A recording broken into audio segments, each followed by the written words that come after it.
আসসালামু আলাইকুম ওয়া রাহমাতুল্লাহি তাআলা ওয়া বারাকাতুহু।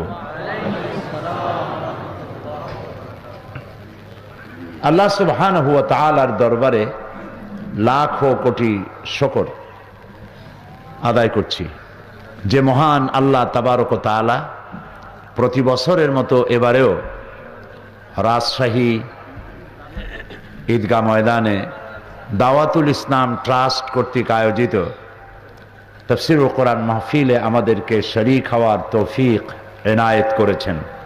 সেই মনিবের দরবারে শুকরগুজার হচ্ছি। আমরা সকলে পড়ছি আলহামদুলিল্লাহ। রব্বানা লাকাল হামদ হামদান কাসীরান তাইয়্যিবান মুবারাকান ফীহি ইয়া রাব্বি লাক। আমরা বিশ্বপালকের কুল কায়নাতের মালিকের কাদের মতলক আল্লাহ রব্বুল ইজ্জত ওয়াল জালাল তার শুকরিয়া আদায় করে নিলাম, কারণ তিনি দয়া করে আমাদেরকে মাহফিলে শরীক হওয়ার তৌফিক এনায়েত করেছেন। আবারও বলি আলহামদুলিল্লাহ।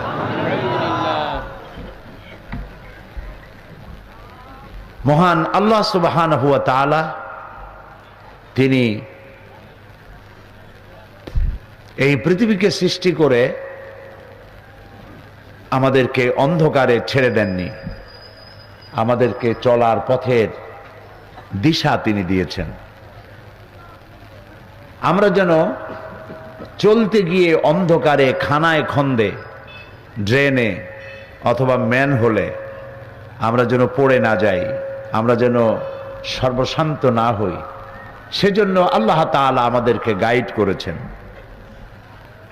তিনি যুগে যুগে পেগম্বর পাঠিয়েছেন এবং নিজের পক্ষ থেকে তিনি হেদায়েত দিয়েছেন। সেই হেদায়েতের মধ্য দিয়েই মানুষেরা সঠিক রাস্তা পেয়েছে। আল্লাহ যদি সঠিক পথ না দেখান তাহলে আমাদের পথ পাওয়ার কোনো উপায় নাই। সঠিক পথের দিশা দিতে পারেন কেবলমাত্র কে? আল্লাহ তাআলা। এই জন্য প্রত্যেক নামাজের প্রতি রাকাতেই আল্লাহর নির্দেশেই আমাদেরকে আল্লাহর কাছে একটি দোয়া করতে হয় এভাবে, ইহদিনাস সিরাতাল মুস্তাকিম। পড়েন, ইহদিনাস সিরাতাল মুস্তাকিম সিরাতাল্লাযীনা আন'আমতা আলাইহিম গায়রিল মাগদুবি আলাইহিম ওয়ালাদ-দাল্লিন।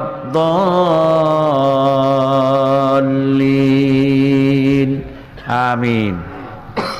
আল্লাহ, তুমি আমাদেরকে সহজ সরল সঠিক পথের দিশা দাও, আমাদেরকে হেদায়েত দাও। আল্লাহ যাকে হেদায়েত করেন তিনি হেদায়েত পান, যাকে আল্লাহ হেদায়েত করেন না তাকে কেউ হেদায়েত দিতে পারে না। সঠিক পথটা কি? আমাদের বাড়ি ছিল রাজশাহী বা চাঁপাইনবাবগঞ্জ, নাকি? কোথায় ছিল বাড়ি? এই পৃথিবীতে আসার আগে বাড়ি ছিল কই? আমাদের বাড়ি ছিল জান্নাতে। অর্থাৎ আমাদের বাড়ি মানে আমাদের পিতা, আদি পুরুষ, প্রথম মানুষ, প্রথম নবী। এবং এ কারণে আমরা গর্ব করি আলহামদুলিল্লাহ, প্রথম যিনি মানুষ তিনিই প্রথম নবী। আর যারা বলে যে মানুষ আসলে মানুষ না, বান্দর, আছে না একরকম লোকেরা, খুব বেশি শিখছে তো, শেখার চোটে বেশি শিখা ফেলাইছে, খুব বেশি বোঝে। এত বেশি বোঝে যে ওনাদের নানা যদি শিম্পাজি হয়, দাদা যদি ওরাং ওটাং হয়, আর বান্দরেরা যদি মামু হয়, খুব মজা লাগে। এতে কি কোনো আনন্দ আছে এই কথা বলে যে আমার পূর্বপুরুষ বান্দর ছিল? এতে কোনো আনন্দ আছে? এতে আনন্দ ওই সমস্ত লোকদের যারা ইট, ড্রিঙ্ক অ্যান্ড বি মেরি, খাও, পান করো, ফুর্তি করো, ডু ফুর্তি, নো চিন্তা, পরকাল বলে কিছু নাই। এই বেলা ভাই মদ খেয়ে নাও, কাল নিশীতের ভরসা কই, চাঁদনি জাগিবে যুগ যুগ ধরি, আমরা তো আর রবনা সই।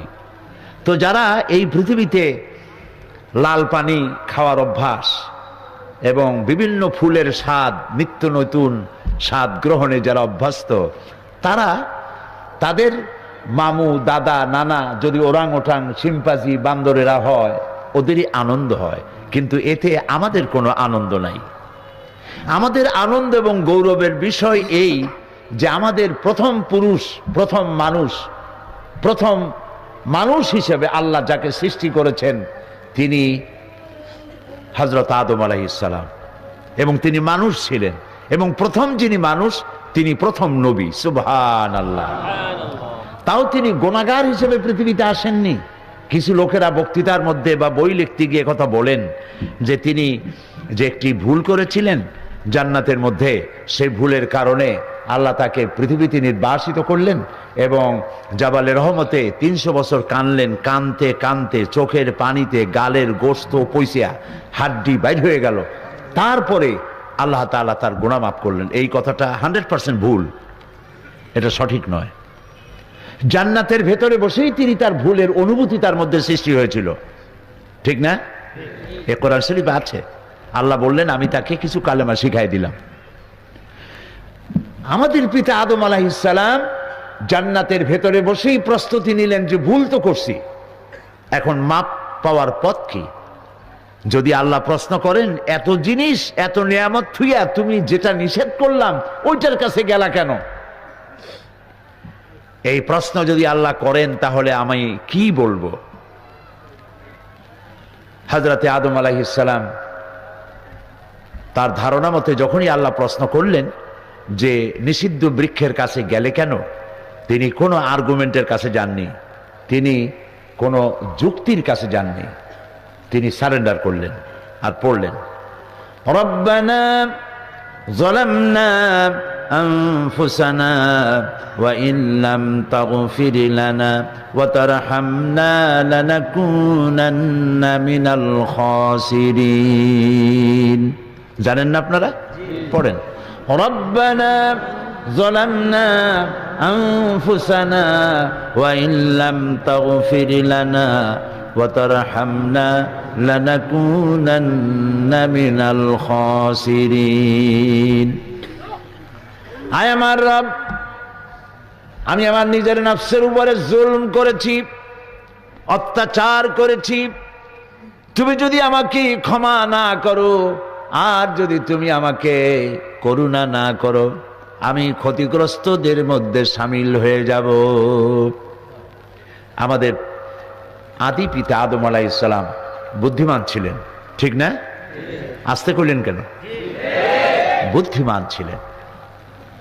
মাফ করে দেওয়া এক জিনিস, একজন একটা অন্যায় করছে, মাফ চাইলো, মাফ করে দিলেন, কিন্তু আপনি তার প্রতি আর আগের মতো ভালোবাসা করলেন না। এটা তো হইতেই পারে, বেটা বারবার মাফ চাইতে, যা মাফ করে দিলাম, কিন্তু মনের মধ্যে তার প্রতি আর মহব্বত রইল না, হতে পারে এমন। তিনি বুদ্ধিমান ছিলেন, শুধু মাফ চাইলে হবে না। তিনি বললেন রব্বুল আলামিন, আমি আমার নফসের উপরে জুলম করেছি, আমাকে ক্ষমা করে দাও, আর ওয়া তারহামনা, আমাকে যদি ক্ষমা না করো আর করুণা না করো, তার মানে হলো ক্ষমাও করতে হবে, আর আগে যেমন স্নেহ করেছিলে, রহম করেছিল, তেমন রহমও করা লাগবে। এর দুটোই তুমি দয়া করে আমার প্রতি করো। আল্লাহ পাক কবুল করলেন, সুবহানাল্লাহ। আল্লাহ মাফ করে দিলেন, মাফ করে দিয়ে গুনাহগার হিসেবে নয়, নবীর মর্যাদা দিয়ে তাকে পৃথিবীতে পাঠিয়ে দিলেন, সুবহানাল্লাহ। তাই এই পৃথিবীর মানুষ, আমরা ছিলাম জান্নাতে, আমাদের পিতা ছিলেন জান্নাতে, আমাদের মা ছিলেন জান্নাতে। জান্নাত থেকে পৃথিবীতে নির্বাসিত হলাম, পুনর্বাসিত হলাম। এখন এইখানে আসার পর আমাকে যে আবার আমার ওই হারানো জায়গায় ফিরে যেতে হবে। কোথায় ফিরে যেতে হবে? জান্নাতে আবার যেতে হবে, বলেন ইনশাআল্লাহ। এখন এই যে জান্নাতে ফিরে যেতে হবে, সেজন্য আল্লাহ রাব্বুল আলামিন দায়িত্ব নিলেন যে হারানো বাড়িটা আবার যাতে পাও, সেজন্য আমি রাস্তা করে দেব। সুবহানাল্লাহ, কত দয়া তার! তিনি যদি রাস্তাটা করে না দিতেন তাহলে তো আমরা জানতাম না, আমরা ভুল করতাম, আমরা মিসগাইড হতাম, আমরা ভিন্ন পথে পরিচালিত হতাম।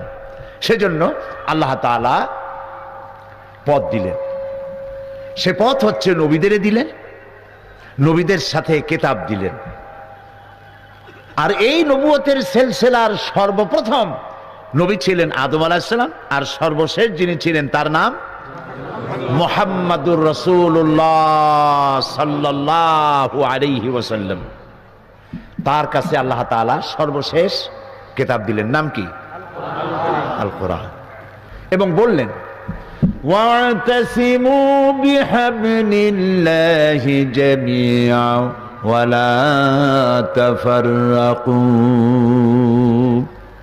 সবাই ঐক্যবদ্ধ হয়ে এই রশিকে মজবুত ভাবে ধারণ করে। হাবলুল্লাহ, হাবলুল্লাহ মানে আল্লাহর রশি, আল্লাহর রশি। এটাকে আল্লাহ কি বললেন? রশি বললেন। এ কোরআনের অনেক নাম আছে। কোরআনের নাম কোরআন, এটার নাম হুদা, এটার নাম ফুরকান, এটার নাম জিক্র, এটার নাম শিফা, এটার নাম তানজিল, এটার নাম কিতাব। এই নামগুলি আমার বানানো? কার বানানো? আল্লাহর বানানো। এটার অনুরূপ আরেকটি নাম হচ্ছে হাবলুল্লাহ, আল্লাহর রশি। রশি বললেন কেন?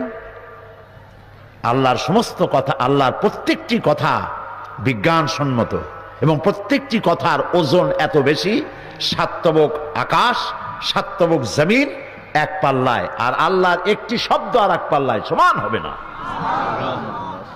ওজনদার কথা, আল্লাহর কথা আল্লাহরই কথা। আল্লাহু আকবার।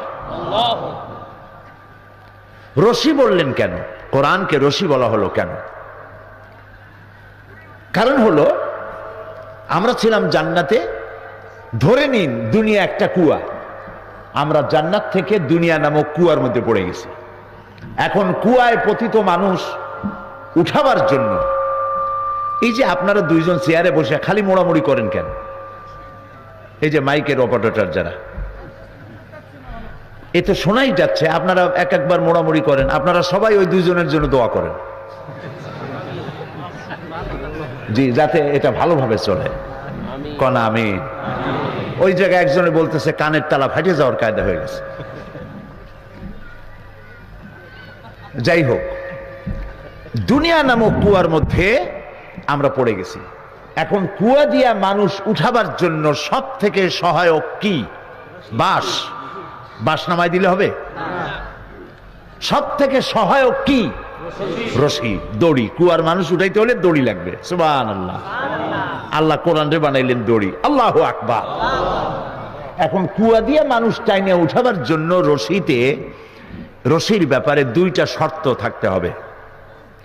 এক নম্বর শর্ত, দড়ি হতে হবে মজবুত, পচা পাটের দড়ি হলে হবে না। পচা দড়ি যদি হয় তাহলে দড়ি ছাড়িয়ে দিবে, এরপরে যারা ঝুলে পড়বে দড়ি ধরে ওঠার জন্য, উপর দিয়ে টান মারবে, দড়ি যাবে ছিঁড়িয়া, যাও লোকগুলো বাঁচত তাও দাঁত ভেঙে মরবে। এই গেল এক নম্বর শর্ত। দুই নম্বরের শর্ত হলো, দড়ি যিনি ধরবেন উপরের থেকে, সেই দড়িটা যিনি ধরবেন তার হাত হতে হবে মজবুত। তিনি যদি, তার হাত যদি মজবুত না হয়ে শিথিল হয়, তাহলে নিচের লোকেরা যখন ঝুলে পড়বে, আর হাত থেকে যদি উনি ওজন রাখতে পারলেন না, হাতের থেকে ফসকে গেল, তাহলে মানুষগুলি শেষ হয়ে যাবে। ঠিক না? তাহলে দুইটা শর্ত। এক নম্বর হচ্ছে দড়ি হতে হবে মজবুত, আর যিনি ধরবেন তার হাত হতে হবে মজবুত। আল্লাহর এই দড়ি পচা পাটের দড়ি, সব থেকে শক্তিশালী, মজবুত। সুবহানাল্লাহ বিহামদিহি। সব থেকে মজবুত। আর আল্লাহর হাত, এর থেকে শক্ত হাত পৃথিবীতে কারো আছে? আকাশে কারো আছে? তাহলে এই কুয়ায় পতিত মানুষগুলিকে তুলে নেওয়ার জন্য কোরআন নামক দড়ি আল্লাহ ছেড়ে দিলেন। ধরো, পৃথিবীর সব মানুষ মজবুত হয়ে ধরো এটাকে। ওয়ালা তাফাররাকু, ধরার ব্যাপারে বিচ্ছিন্ন হয়েও না। ওয়াতাসিমু, ঐক্যবদ্ধভাবে ধরো, আস্তাতা নয়, বিচ্ছিন্ন ভাবে নয়। ওয়াতাসিমু বিহাবলিল্লাহি জামিয়া, ঐক্যবদ্ধভাবে ধরো, এটাকে মজবুত ভাবে ধরো, তাহলে এই দড়ির অপার প্রান্ত যার হাতে ধরা, তিনি দড়ি ধরে তোমাদেরকে হারানো বাড়িতে আবার পৌঁছে দেবেন। এ হচ্ছে সেই কিতাব। এই কিতাবের সাথে আমাদের সম্পর্ক কি? আজ ১৫০০ বছর কোরআন নাজিলের, ১৫০০ বছর পর এই কোরআনের সাথে আমাদের সম্পর্ক মজবুত না শিথিল? না, শিথিল।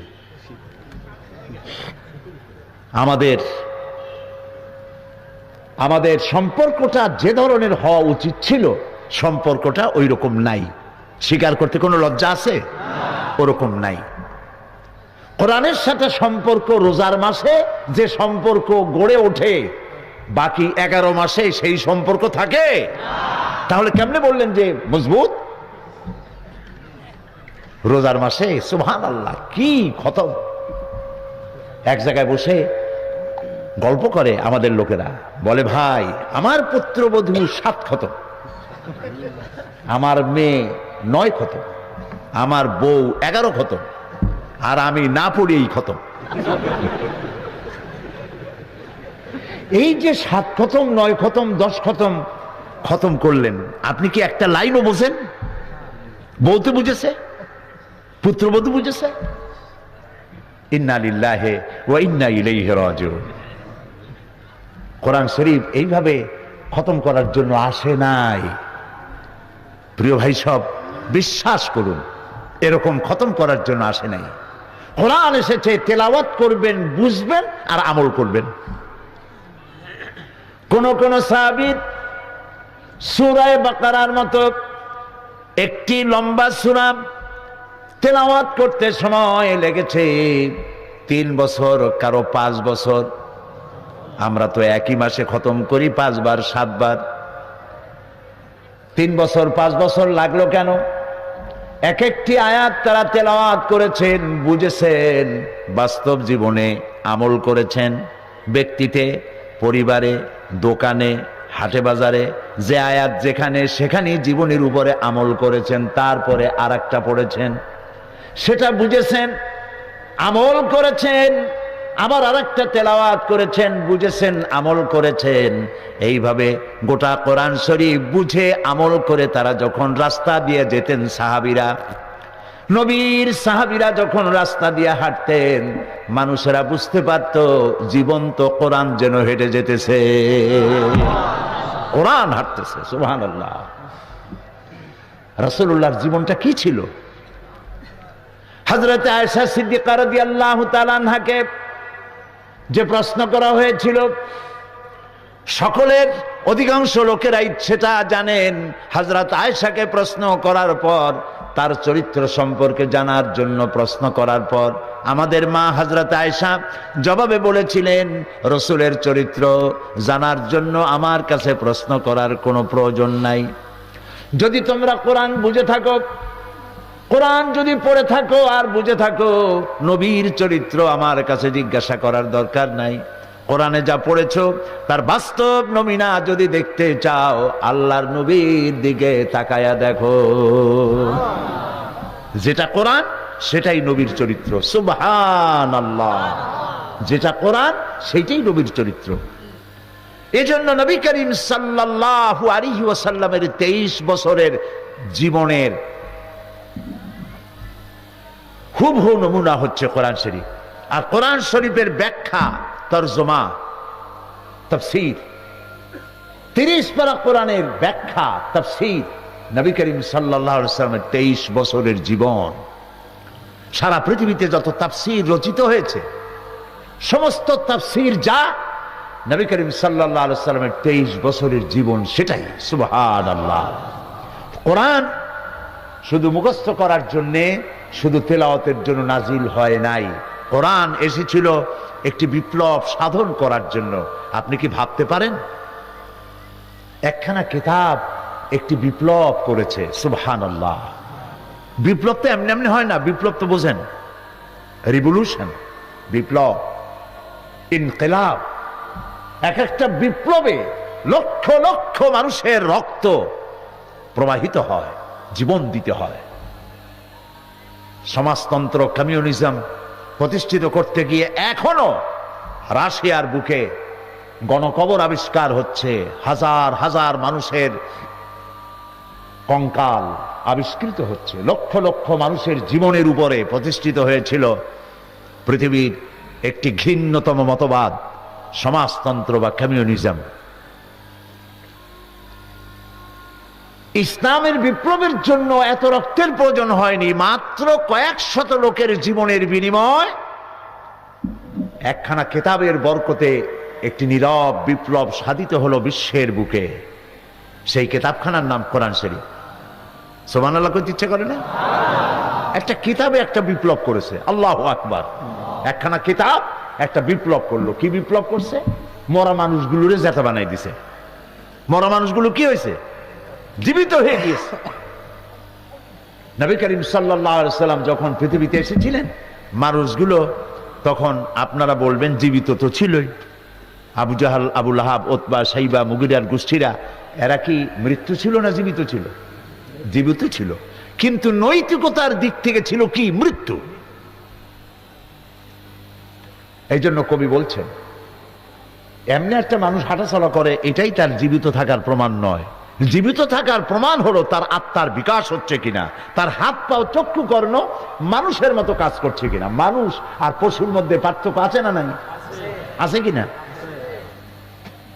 এই জন্যই তো নাটোরের কোনো গরু, কোনো ষাঁড়, রাজশাহীর কোনো গরুর পেট যদি শিং দিয়া ফুটা করে দেয়, তাহলে নাটোরের গরুর বিরুদ্ধে বাংলাদেশের কোনো আদালতে মামলা দায়ের হবে না। কিন্তু এই কামটা যদি কোনো মানুষে করে তাহলে মামলা। তাহলে এর দ্বারা বোঝা গেল মানুষ আর পশু এক জিনিস নয়। পশু প্রবৃত্তি আলাদা আর মানুষের প্রবৃত্তি ভিন্ন। এই মনুষ্য প্রবৃত্তি যার জাগ্রত নয়, তার অবস্থাটা কি? আল্লামা ইকবাল বলছেন, মুঝে ये डर है कि दिले जिंदा तू ना मर जाए, मुझे ये डर है कि दिले जिंदा तू ना मर जाए, कि जिंदगानी इबारत है तेरे जीने से, मुझे ये डर है कि दिले जिंदा तू ना मर जाए। আমার ভয় হয়, হে আমার জীবিত আত্মা, তোর না মৃত্যু হয়ে যায়। যারা অপকর্ম করে তাদেরও তো জীবন আছে, কিন্তু তাদের নীতি নৈতিকতার জীবনের শেষ হয়ে গিয়েছে। তাই তাদের হাতগুলি পরনারীর দিকে প্রসারিত হয়, তাদের পাগুলি অন্যায় কাজে যায়, তাদের চক্ষুগুলি অন্যায় জিনিস দেখতে থাকে। কথা বুঝে আসছে? সুতরাং আত্মার দিক থেকে এই লোকগুলি মরে গিয়েছিল। এই মৃত্যু প্রায় ধ্বংসের প্রান্তে দাঁড়ানো। গোটা বিশ্ব ধ্বংসের প্রান্ত সীমায় শূন্য গর্ভের উপরে দাঁড়িয়ে আছে, যে কোনো সময় ধস হবে এবং শেষ হয়ে যাবে। রহমত ছাড়া, আল্লাহর করুণা ছাড়া দুনিয়াকে আর বাঁচানো যাবে না। পৃথিবীর এমন একটি অবস্থা যখন, ঠিক সেই সময় আল্লাহ তার রহমত পাঠিয়ে দিলেন। সেই রহমতটা কি ছিল? আল্লাহ রাব্বুল আলামিন বলেন, ওয়ামা আরসালনাকা ইল্লা রাহমাতাল লিল আলামিন। হে নবী, আমি আপনাকে আমার গোটা সৃষ্টি জগতের জন্য করুণার মূর্ত প্রতীক করে পাঠিয়েছি। আপনি আমার রহমত। সুবহানাল্লাহ। মানব গোষ্ঠীকে বাঁচাবার জন্য আল্লাহ তাআলা তার রাসূলকে রহমত হিসেবে পাঠিয়ে দিলেন। মরা জাতির চিন্তা করলেন তিনি কোরআন দিয়ে। কেমনে মরছে মানুষ? দেখেন মরার কায়দা দেখেন। মানুষের কেনা বেচা চলতেছে, মানুষ কেনা বেচা চলতেছে। গরু ছাগল মানুষকে এক যেমনি কেনে, মানুষ তেমন মানুষ কিনত। দাস দাসী খরিদ করত। দাসীকে ক্রেতা গর্ভবতী বানাতো। এরপরে যখন তার বাচ্চা পেটে বড় হতো, সেই সময় বন্ধু বান্ধবদের দাওয়াত দিত। ঘরের সামনে দাওয়াত দিয়ে বসাইয়া মদ পান করত। আর আরেকজন দাসকে বলতো দাসীটাকে নিয়ে আসো, দাসীটাকে আনতো। দাসকে বলতো এই দাসীর বিবস্ত্র করো, বিবস্ত্র করা হতো। এর পেটটা ফাড়া হতো। তারপরে জীবিত মায়ের পেটের বাচ্চাটা বের করা হতো। মা ছটফট করে মরছে আর বাচ্চাটা ছটফট করে মারা যাচ্ছে। এই দৃশ্য দেখে বন্ধু বান্ধব মদ খাইতো আর পৈশাচিক অট্ট হাসিতে ফেটে পড়ত। এর থেকে মরা জাতি আর কারে বলে? কন্যা সন্তান হতো, আছাড় মেরে মেরে ফেলে দিত। কন্যা সন্তান হতো, পাথর মেরে মারত, জীবিত অবস্থায় মাটির মধ্যে প্রতীত করে রাখত। আল্লাহ তাআলা বলেছেন বিআইয়ি যামবিন কুতিলাত। প্রিয় ভাই সব, যৌন চাহিদা মেটাবার জন্য পুরুষের জন্য একটি নারীর প্রয়োজন। নবী আসার আগে তাদের অবস্থা এমন ছিল, নারী একটা দরকার, সেই মেয়ে লোকটা কার বউ, কার মা, কার বোন, কার স্ত্রী তা দেখার কোনো জরুরত বোধ করতো না তারা। নাউযুবিল্লাহ। আমি কি মানায় বলতেছি কথাগুলি? অন্যের বাড়ি ঘর সম্পদ আমি আত্মসাৎ করব না কেন, ওই লোকটাকে হত্যা করব না কেন, এর কোনো যুক্তিসঙ্গত কারণ তার কাছে জানা ছিল না। হত্যা করা এটা আমার রাইট। আমার উটের পানি খাওয়াবার আগে অমুক এলাকার লোকের উটের পানি আগে খাওয়াইলো কেন, এটা আমাকে অমর্যাদা করা হয়েছে।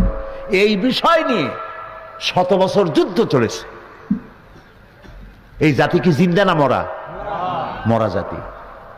এই মরা জাতিরে জিন্দা করেছে এই কিতাবখানা। সুবহানাল্লাহ, সুবহানাল্লাহ। এই কোরআন মরা জাতি জিন্দা হয়ে গেল। এক আল্লাহ বিশ্বাস করতে পারে নাই, অনেকগুলো খোদা তারা বানিয়েছে। আল্লাহর ঘরের মধ্যে কতগুলো ছিল বলেন? 360টা। এতেও পিপাসা মেটে নাই। ঘরে ঘরে খোদা বানাইছে, প্রত্যেক বাড়িতে গোত্রের জন্য আলাদা আলাদা খোদা। আবার নিজেরা বসে বলতো তোর খোদা কি জানে, আমার খোদার ঠেলা বেশি। এই নিয়ে তারা গর্ব করত। কবি আল্লামা আলতাফ হুসাইন হালি তিনি বলছেন, কবিলে कबीले का बुत एक जुदा था, किसी का हुबल था, किसी का सफा था, ये नाइला पे और ये उज़्ज़ा पे फिदा था, इसी तरह घर घर नया एक खुदा था। প্রত্যেকের গোত্রের জন্য আলাদা আলাদা খোদা। সুদ ভিত্তিক অর্থনীতি দিয়ে মানুষকে শোষণ করত। চুরি, ডাকাতি, জেনা, ব্যভিচার, হত্যা, ধর্ষণে গোটা পৃথিবী জাহান্নামের হয়ে গিয়েছিল, জাহান্নামের প্রান্ত সীমায় এসে পৌঁছে গিয়েছিল। নবী করিম সাল্লাল্লাহু আলাইহি ওয়াসাল্লামের কাছে আল্লাহ তাআলা এই কিতাবখানা দিলেন। একখানা কিতাবের কারণে মরা জাতি জিন্দা হয়ে গেল। কি জিন্দাটা হইল দেখেন। ওমর রাদিয়াল্লাহু তাআলা আনহু, যিনি আল্লাহর নবী হত্যা করতে আসলেন, আল্লাহর নবী জবাই করতে আসছে। কত বড় জাহিল হইলে পরে একটা মানুষ এই কাম করতে আসে। সেই লোকটির মধ্যে পরিবর্তন এই কোরআন আনতে পারছে না পারে নাই? জোরে বলেন, পেরেছে কিনা? কোরআনের সংস্পর্শে যখন হযরত ওমর এলেন, এমন পরিবর্তন এসে গেল। নবীজি বলেছেন, লা নবিয়্যা বাদি ওয়ালা রাসূলা, আমার পরে নবীও হবে না, রাসূলও হবে না। আমার পরে যদি কেউ পৃথিবীতে নবী হতেন, লাকানা ওমর, ওমরে আল্লাহ রাব্বুল আলামিন নবী বানাইয়া দিতেন। এই কোরআন শরীফ হযরত ওমরকে ফিরে এলেন, হাতে করে নিয়ে আসলেন একখানা পরশ পাথর। এই পরশ পাথরের সংস্পর্শে যখন লোহা এলো, লোহাগুলি লাগলো, পরিণত হয়ে গেল। একটা জাতি রেডিক্যাল চেঞ্জ। চোর, ডাকাত, সম্পদ হরণকারী, সম্পদের পাহারাদার হয়ে গেল মানুষের। সুদ দিয়ে রক্ত শোষণ করত যারা, তাদের সঞ্চিত সম্পদ অবারিত উন্মুক্ত হাত দিয়ে গোটা মানবতার সেবায় আল্লাহর হস্তে দান করে দিতে লাগলেন। কি পরিবর্তন! যারা ছিলেন নারীর সতীত্বের জম, তারা হয়ে গেলেন নারীর সতীত্বের পাহারাদার। সুবহানাল্লাহ বলবেন না?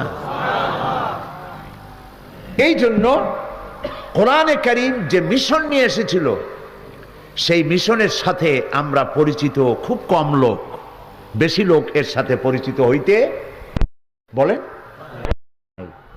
কোরআনের সাথে হয়েছি তাবিজ দিয়ে পরিচিত হয়েছি। তাবিজের জন্যই কোরআনের কাছে লোকেরা বেশি বেশি যায়। বিশ্বাস করুন, কোরআন তাবিজ কোরআন তাবিজের জন্য কোরআন নাজিল হয় নাই। কোরআন এসেছে একটা বিশাল বিপ্লব সাধনের জন্য, মানুষের উপর থেকে মানুষের গোলামি হটিয়ে দিয়ে সেখানে প্রভুত্ব কায়েম হবে আল্লাহর। প্রভুত্ব হবে কার? আল্লাহ। এই জন্য আল্লাহ তাআলা বলছেন, হুয়াল্লাযী আরসালা রাসূলাহু বিল হুদা ওয়া দীনিল হক লিইয়ুযহিরাহু আলাদ দীনি কুল্লিহি ওয়া কাফা বিল্লাহি শাহীদা। আল্লাহ তাআলা হচ্ছেন যিনি তার রাসূলকে দ্বীনে হক বিধান সহকারে তিনি প্রেরণ করেছেন পৃথিবীর বুকে। লিইয়ুযহিরাহু আলাদ দীন, তিনি মানব রচিত সমস্ত মতবাদের উপরে ইসলামকে বিজয়ী করে দেন। এই জন্য রাসূলকে পাঠানো হয়েছিল। কোরআন কারো অনুগ্রহের পাত্র হয়ে থাকবে না। কোরআন চালাবে দেশ। দেশ চালাবে কে? কোরআন দিয়ে দেশ চলবে। কোরআন মসজিদের মধ্যে, মাদ্রাসা এবং খানকার মধ্যে সীমাবদ্ধ থাকবে না। কোরআন প্রতিষ্ঠিত হবে, কোরআন দিয়ে দেশ শাসিত হবে। আর কোরআন দিয়ে যদি দেশ শাসিত হয়, তাহলেই দেশে শান্তি, স্বস্তি, স্থিতিশীলতা ফিরে আসতে পারে। আপনারা কি বিশ্বাস করেন?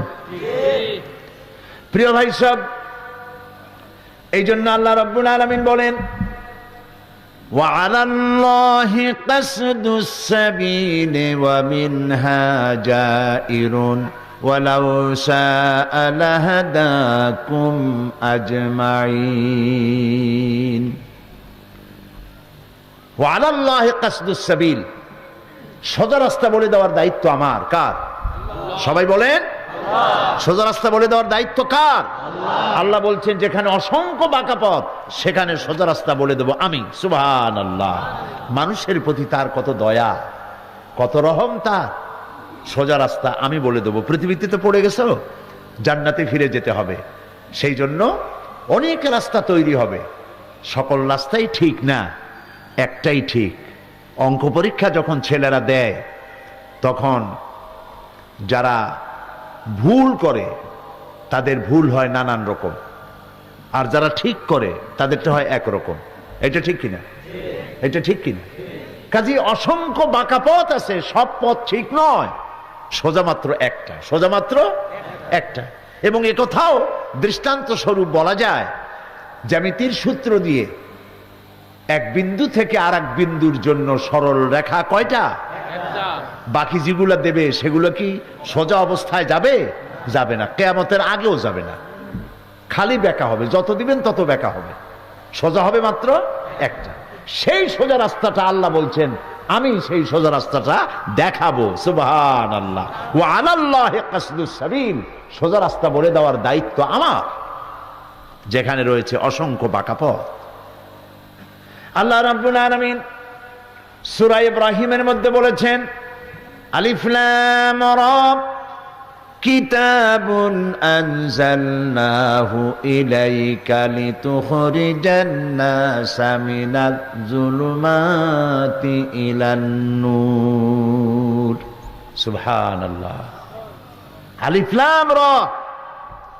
প্রিয় ভাই সব, এরকম একখানা কিতাব যে জাতির কাছে আছে, সেই জাতিকে বুশে মারবে, তাকে বিশ্বাস করা যায়? বিশ্বাস করা যায়? সেই জাতি মানুষের, অমুসলিমদের, খ্রিস্টান, মুরতাদ, ইহুদি, নাসারা, তাদের লাঠি গুতা খাবে, এটাকে বিশ্বাস করা যায়? এরকম একখানা কিতাব যে জাতির কাছে থাকবে, সে তো সৌভাগ্যবান জাতি। আর আমরা আজকে সৌভাগ্যবান না হতভাগ্য? কোনটা বলেন? আল্লাহ কি বলছেন? আল্লাহ রাব্বুল আলামিন বলেন, তাহা মা আনজালনা আলাইকাল কুরআনা লিতাশকা। নবী হে, কোরআন তো আমি এই জন্য নাজিল করি নাই যে আপনি হতভাগ্য হয়ে যাবেন। আমরা তো হতভাগ্য হয়ে গেছি। কোরআনের কারণে হতভাগ্য হই নাই, কোরআন থেকে আমার সম্পর্ক শিথিল হওয়ার কারণে আমি হতভাগ্য হয়েছি। আল্লামা ইকবালের এই শের কে না জানেন? ও জামানা মে মুআজ্জাজ থে মুসলমান হো কর और तुम खार बने हो तारिके कुरआन होकर। সে যুগে তো কোরআনকে বুঝে আমরা মর্যাদা সম্পন্ন হয়েছিলাম। কোরআন বুঝছি, কোরআন আমল করেছিলাম বলে একটা খেজুর 4 জনে খাইয়া, 1 গ্লাস পানি 50 জনে খেয়ে রোম শাম পারস্য বিজয় করে দুনিয়া অর্ধেকটা পৃথিবী মুসলমানেরা পায়ের তলে এনেছিল। আর আজ পেট ভরে বিরিয়ানি খায়, বিরিয়ানি, পোলাও, কোরমা খাইয়া পেট তরমুজ। ফুটবল খালি লাথি খায়, বুসে লাইথায়, ওদিক দিয়ে ব্লেয়ার লাথায়, ওদিক দিয়ে শ্যারন লাথায়, খালি লাথি আর লাথি। তাও কয় ঠিক। নাউযুবিল্লাহ। কোরআন যাদের কাছে আসবে তারা লাথি খাবে, মার খাবে। তাহলে বোঝা যাচ্ছে আমরা সেই মুসলমান না যেই মুসলমান বানাবার জন্য আল্লাহ রাসূল এসেছিলেন, যেই মুসলমান বানাবার জন্য কোরআন নাজিল হয়েছিল, আমরা সেই মুসলমান না। আজকে বলতে তার লজ্জা নাই, শরম নাই। সত্যিকার অর্থে রাসূল যে মুসলমান বানাইছিলেন, আমি তো মাঝে মধ্যে কথা বলি, আফসোস করে বলি, মরা মানুষ জিন্দা হওয়ার কোন সুন্নত যদি থাকতো, আর একজন সাহাবী যদি আজ জিন্দা হতে পারতেন, আর আমাদের অবস্থা যদি দেখতেন, চিৎকার দিয়ে বলতেন আল্লাহর কসম, রাসূলুল্লাহ দান্দান মোবারক শহীদ করে সাহাবায়ে কেরাম জীবন দিয়ে যে মুসলমান তৈরি করে গিয়েছিলেন, আল্লাহর কসম এইগুলা সেই মুসলমান না। আজকে আমরা মুসলমান দাবি করি, আমরা মুসলমান।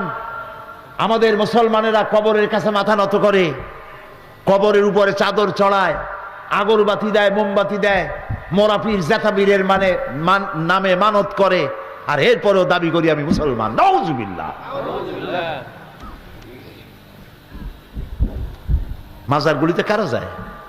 হিন্দু না মুসলমান? মাজারে আগরবাতি চাদর দেওয়া এগুলি কারা করে? মানতগুলি কারা দেয়? আপনি লক্ষ্য করে দেখবেন, একজন পীরের সামনে গিয়ে একজন মুসলমান যতটা আদব করিয়া, ঠ্যাং বাস করিয়া, গলাটা কাট করিয়া যত আদব করে, নামাজের মধ্যে আল্লাহর সামনে আদব করে না। তো আল্লাহর গজব বুশে জুতা দিয়া পিটাবে না কেন বলেন? কপাল পড়েছে আজ মুসলমানের। ইয়াখশাউনান নাসা কাখাশিয়াতিল্লাহ। এরা মানুষকে এত ভয় করে যে ভয় করা উচিত ছিল আল্লাহ রাব্বুল আলামিনকে। মানুষকে এত মহব্বত করে যে মহব্বত করা উচিত ছিল আল্লাহ রাব্বুল আলামিনকে।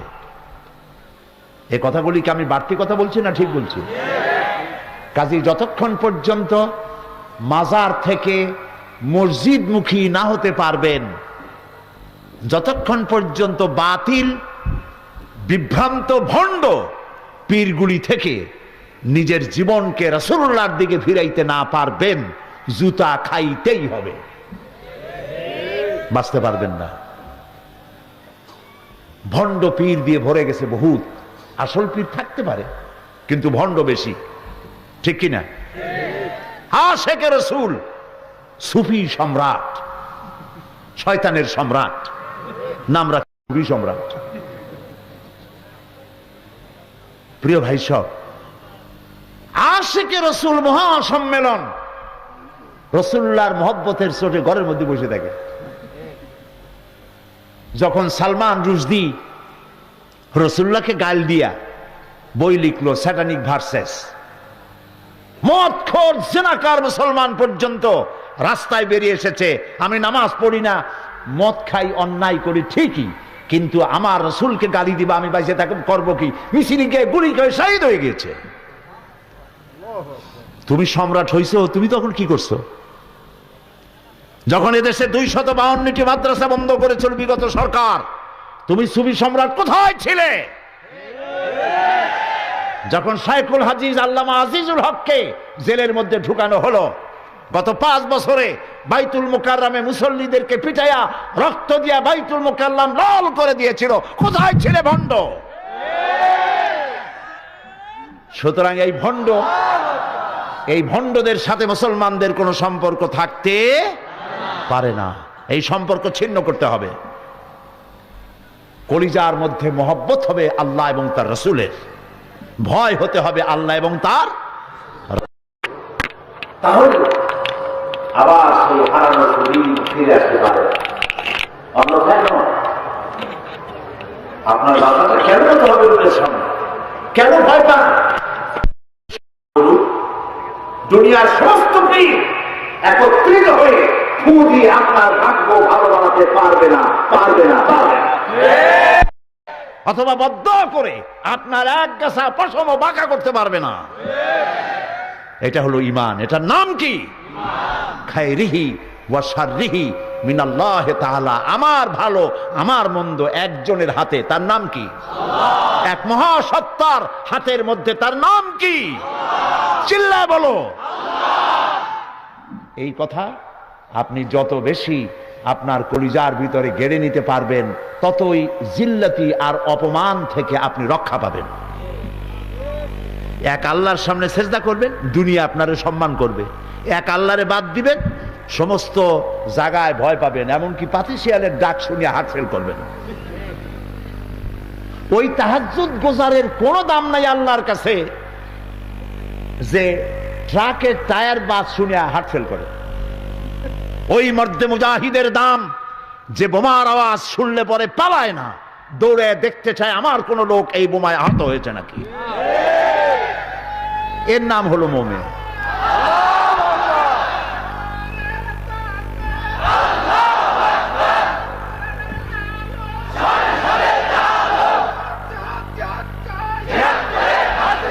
প্রিয় ভাই সব, সুতরাং আমরা যদি জিল্লাতির হাত থেকে বাঁচতে চাই, মাথা উঁচু করতে হবে, নত হবে কেবলমাত্র কার সামনে? বলেন জোরে, আল্লাহর সামনে, কারো সামনে না। আপনারা পীর দেখলেই কদমুচি করেন, কোন দুঃখে? ওনরাও ঠ্যাং খ্যাং বাড়াই থয়ে যাতে লোকেরা কদমুচি করতে পারে। হাদিস দিয়ে প্রমাণ করুন। কোন হাদিস দিয়ে প্রমাণ করবেন যে কদমুচি করতে হবে? এটা যদি হাদিস থেকে প্রমাণিত হতো, রাসূলুল্লাহর কদম মোবারক সাহাবীরা হাত দিয়া স্পর্শ না করে জিহ্বা দিয়া চাটতেন। তারা রাসূলের চাইতে বেশি মহব্বত করতে পারবেন, সাহাবীদের চাইতে বেশি মহব্বত করতে পারবেন রাসূলকে। সুতরাং কদমুচি করতে গেলে মাথা নিচু হয়ে যায়। আর এই মাথা যদি সম্মানের কারণে নত করেন, তাহলে কারণ এ মাহফিলে তিনি যদি আসতে না দিতেন, আমরা কেউ আসতে পারতাম না। এবং এর থেকে শ্রেষ্ঠ কোনো মাহফিল আকাশের নিচে জমিনের উপরে আর হতে পারে না। কারণ এখানে আলোচনা হবে কালামে রব্বানি, আমার আল্লাহর বাণী। সুবহানাল্লাহ। এ মাহফিল একটি শ্রেষ্ঠ মাহফিল। আজকের এই সুবাদে আমি আরো একটি দোয়া করে আলোচনায় প্রবেশ করতে চাই। সেটি হলো আমাদের মাতৃভাষা, আমাদের প্রাণের ভাষা বাংলা ভাষা। এই ভাষার জন্যে মুসলমানদের 4টি সন্তান শাহাদাত বরণ করেছে এই ফেব্রুয়ারি মাসে। সালাম, বরকত, রফিক, জব্বার। তাদের জন্য দোয়া করা প্রয়োজন। ভাষা একটি নিয়ামত। এ ভাষার স্রষ্টা হচ্ছেন আল্লাহ রাব্বুল আলামিন। ভাষার স্রষ্টা কে? আল্লাহ। তিনি ভাষা সৃষ্টি করেছেন, ভাষা এবং রং। ওমিন আয়াতিহি ইখতিলাফে আলওয়ানিকুম ওয়া আলসিনাতুকুম। আল্লাহ তাআলা বলেছেন, আল্লাহর অসংখ্য নিদর্শনের মধ্যে এটিও নিদর্শন যে অনেক রঙের মানুষ তিনি তৈরি করেছেন এবং অনেক ভাষা তিনি সৃষ্টি করেছেন। সুতরাং ভাষা আল্লাহর দান। আমরা বাংলা ভাষা জবরদস্তি করে নিতে পারি নাই। আল্লাহ এই ভাষায় আমাদেরকে জন্মগ্রহণ করিয়েছেন। আলহামদুলিল্লাহ। আমার প্রিয় ভাষা, আমার মায়ের ভাষা বাংলা ভাষা, এবং এই ভাষার কারণে আমরা গর্বিত। আজ পৃথিবীতে আন্তর্জাতিক ক্ষেত্রেও বাংলা ভাষা মর্যাদা অর্জন করেছে। এমনকি মঙ্গল গ্রহেও বাংলা ভাষা চলে গিয়েছে, আলহামদুলিল্লাহ। সেই জন্য এই ভাষায় জন্য আমি দোয়া করি এই কারণে যে আমার ভাষায় যদি কোরআন অনুদিত না হতো আমি কোরআন বুঝতাম না। যদি আমার মায়ের ভাষায় হাদিস অনুদিত না হতো আমি রসুলের কাছে পৌঁছতে পারতাম না। আল্লাহর নৈকট্য অর্জনের জন্য, রসুলের নৈকট্য অর্জনের জন্য ভাষা একটি বিরাট মাধ্যম অবলম্বন। ভাব প্রকাশের জন্য ভাষা একটি উন্নত মাধ্যম।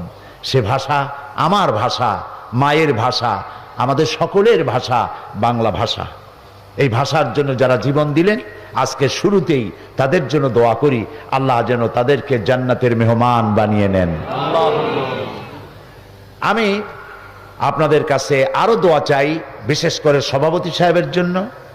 তিনি হজ করে এসেছেন, অসুস্থ। হজ হচ্ছে সমস্ত কায়িক এবাদতের মধ্যে সব থেকে বেশি কঠিন এবাদতের নাম হজ। আর আমাদের ডিসঅ্যাডভান্টেজ হচ্ছে এই, আমার দেশের লোকেরা হজে যায় সেই বয়সে যখন পাপ করার আর কোনো শক্তি থাকে না। এটা ঠিক নয়। ইন্দোনেশিয়া, মালয়েশিয়ায় সেখানে হজ না করলে বিয়েই হয় না। হজের আগে জিজ্ঞেস করে মেয়ে বিয়ে করছে কি বলে বিয়ে করার আগে জিজ্ঞেস করে মেয়ে হজ করেছে কিনা, বর হজ করছে কিনা। এটা একটা শর্ত হজ করা। তবে আল্লাহর মেহেরবানি আমার দেশেও এটার পরিবর্তন আসছে। আমার দেশেও এখন যুবকরা যাওয়া শুরু করেছেন, আলহামদুলিল্লাহ। আমাদের মিনু ভাই যান নাই বোধহয় এখন। আপনারা দোয়া করেন উনি এবং ওনার সম্মানিতা বেগম সাহেবা দুজন একসঙ্গে আগামী বছর হজ করবেন ইনশাআল্লাহ। আল্লাহ যেন কবুল করেন, বলেন আমিন। তিনি অত্যন্ত যোগ্য, আমি জানি। তিনি পার্লামেন্টে আপনাদের জন্য ভূমিকা পালন করেন। প্রধানমন্ত্রী থেকে শুরু করে সচিবালয় পর্যন্ত দৌড়দৌড়ি করেন বলেই এই কোটি কোটি টাকার কাজের কথা তিনি বলার সাহস পেয়েছেন আপনাদের সামনে। তাকে যেন আল্লাহ তাআলা ওই যে কথা বলেছেন, আমি যেন কাউকে দুঃখ না দেই, কেউ যেন আমার দ্বারা মজলুম না হয়। আমি আল্লাহর কাছে দোয়া করি জনগণ যে আশা করে ওনাকে ভোট দিয়েছে উনি যেন ইনসাফ করতে পারেন। জাহান্নামের ভয়, মৃত্যুর ভয় আল্লাহ যেন তার কলিজার মধ্যে ঢুকায় দেন। তিনি যেন জনগণের প্রতি ইনসাফ করতে পারেন, এবং সে আস্থা আমার রয়েছে। বিশেষ করে প্রধানমন্ত্রীর তো রয়েছেই, সাথে সাথে আমি সভাপতির জন্য সকলের দোয়া কামনা করি। উনিও অসুস্থ, স্পাইনাল কর্ডে প্রবলেম আছে, এর সময় বসতে পারবেন না, চলে যাবেন। ওনাকে দোয়া করে বিদায় করছি। আল্লাহ তাআলা ওনাকে সুস্থ রাখুন, ভালো রাখুন। আর সবাই দোয়া করবেন সভাপতি সাহেব যেন যোগ্য নেতৃত্ব দিতে পারেন। সেজন্য যে ধরনের স্বাস্থ্য, কণ্ঠস্বর যা দরকার আল্লাহ যেন দয়া করে দান করে দেন। প্রিয় ভাই সব, আমরা এসেছি কোরআন শোনার জন্যে। আমি সেই কোরআনের একটি পটভূমি গতকাল আপনাদের সামনে আলোচনা করেছিলাম। কোরআন তাবিজের জন্য আসে নাই, কোরআন তাবিজ লেখার জন্য আসে নাই, চোর ধরার জন্য আসে নাই। আমরা কোরআনের কাছে কখন যাই? মসজিদের ইমাম সাহেব, মৌলানা সাহেবের কাছে যাই, হুজুর আমার তো বইয়ের স্বর্ণের চেন চুরি হয়ে গেছে, একটু চাউল পোড়া দেন। বিশ্বাস করুন, চাউল পোড়া দিয়া যদি চোর ধরা যেত, অন্তত মুসলিম রাষ্ট্রগুলিতে পুলিশের চাকরি থাকতো না। সমস্ত মুসলিম দেশের থানাগুলিতে চাকরি হতো মৌলভী সাহেবদের। সেখানে বস্তায় বস্তায় চাউল দিয়ে বলা হতো আপনারা চাউল পড়বেন আর চোর ধরবেন। প্রিয় ভাই সব, জেন তাড়াবার জন্য আর চাউল পড়ে চোর ধরার জন্য কোরআন আসে নাই। কোরআন এসেছে একটি সুখী, সমৃদ্ধশালী, শোষণ মুক্ত, দুর্নীতি মুক্ত, একটি ভীতিহীন, নিরাপত্তাপূর্ণ, একটি সমৃদ্ধশালী রাষ্ট্র উপহার দেওয়ার জন্য কোরআন এসেছে। কোরআন শরীফ চোর ধরতে আসে নাই, চুরি বন্ধ করতে এসেছে। কোরআন ডাকাত ধরতে আসে নাই, ডাকাতি বন্ধ করতে এসেছে। কোরআন খুনিকে ধরতে আসে নাই, কোরআন অবৈধ রক্তপাতকে বন্ধ করে দেওয়ার জন্য এসেছে। কোরআন স্বৈরাচারকে ধরার জন্য আসে নাই, স্বৈরাচারের কালো হাতকে চিরকালের জন্য অবশ করে দেওয়ার জন্য কোরআন এসেছে। এটি হচ্ছে সেই কোরআন। দুর্ভাগ্য, সেই কোরআন বুঝি না। আমি যদি প্রশ্ন করি ভাইরা, পৃথিবীর মধ্যে সব থেকে শ্রেষ্ঠ জাতি, সৌভাগ্যবান জাতি কারা? কি জবাব দেবেন? পাল্টা প্রশ্ন করি, পৃথিবীতে সব থেকে হতভাগ্য জাতি কারা? একই জবাব। সৌভাগ্যবান জাতি মুসলমান, হতভাগ্য জাতিও মুসলমান। সৌভাগ্যবান জাতি কেন? সৌভাগ্যবান জাতি এই কারণে যেহেতু তাদের কাছে কোরআন আছে।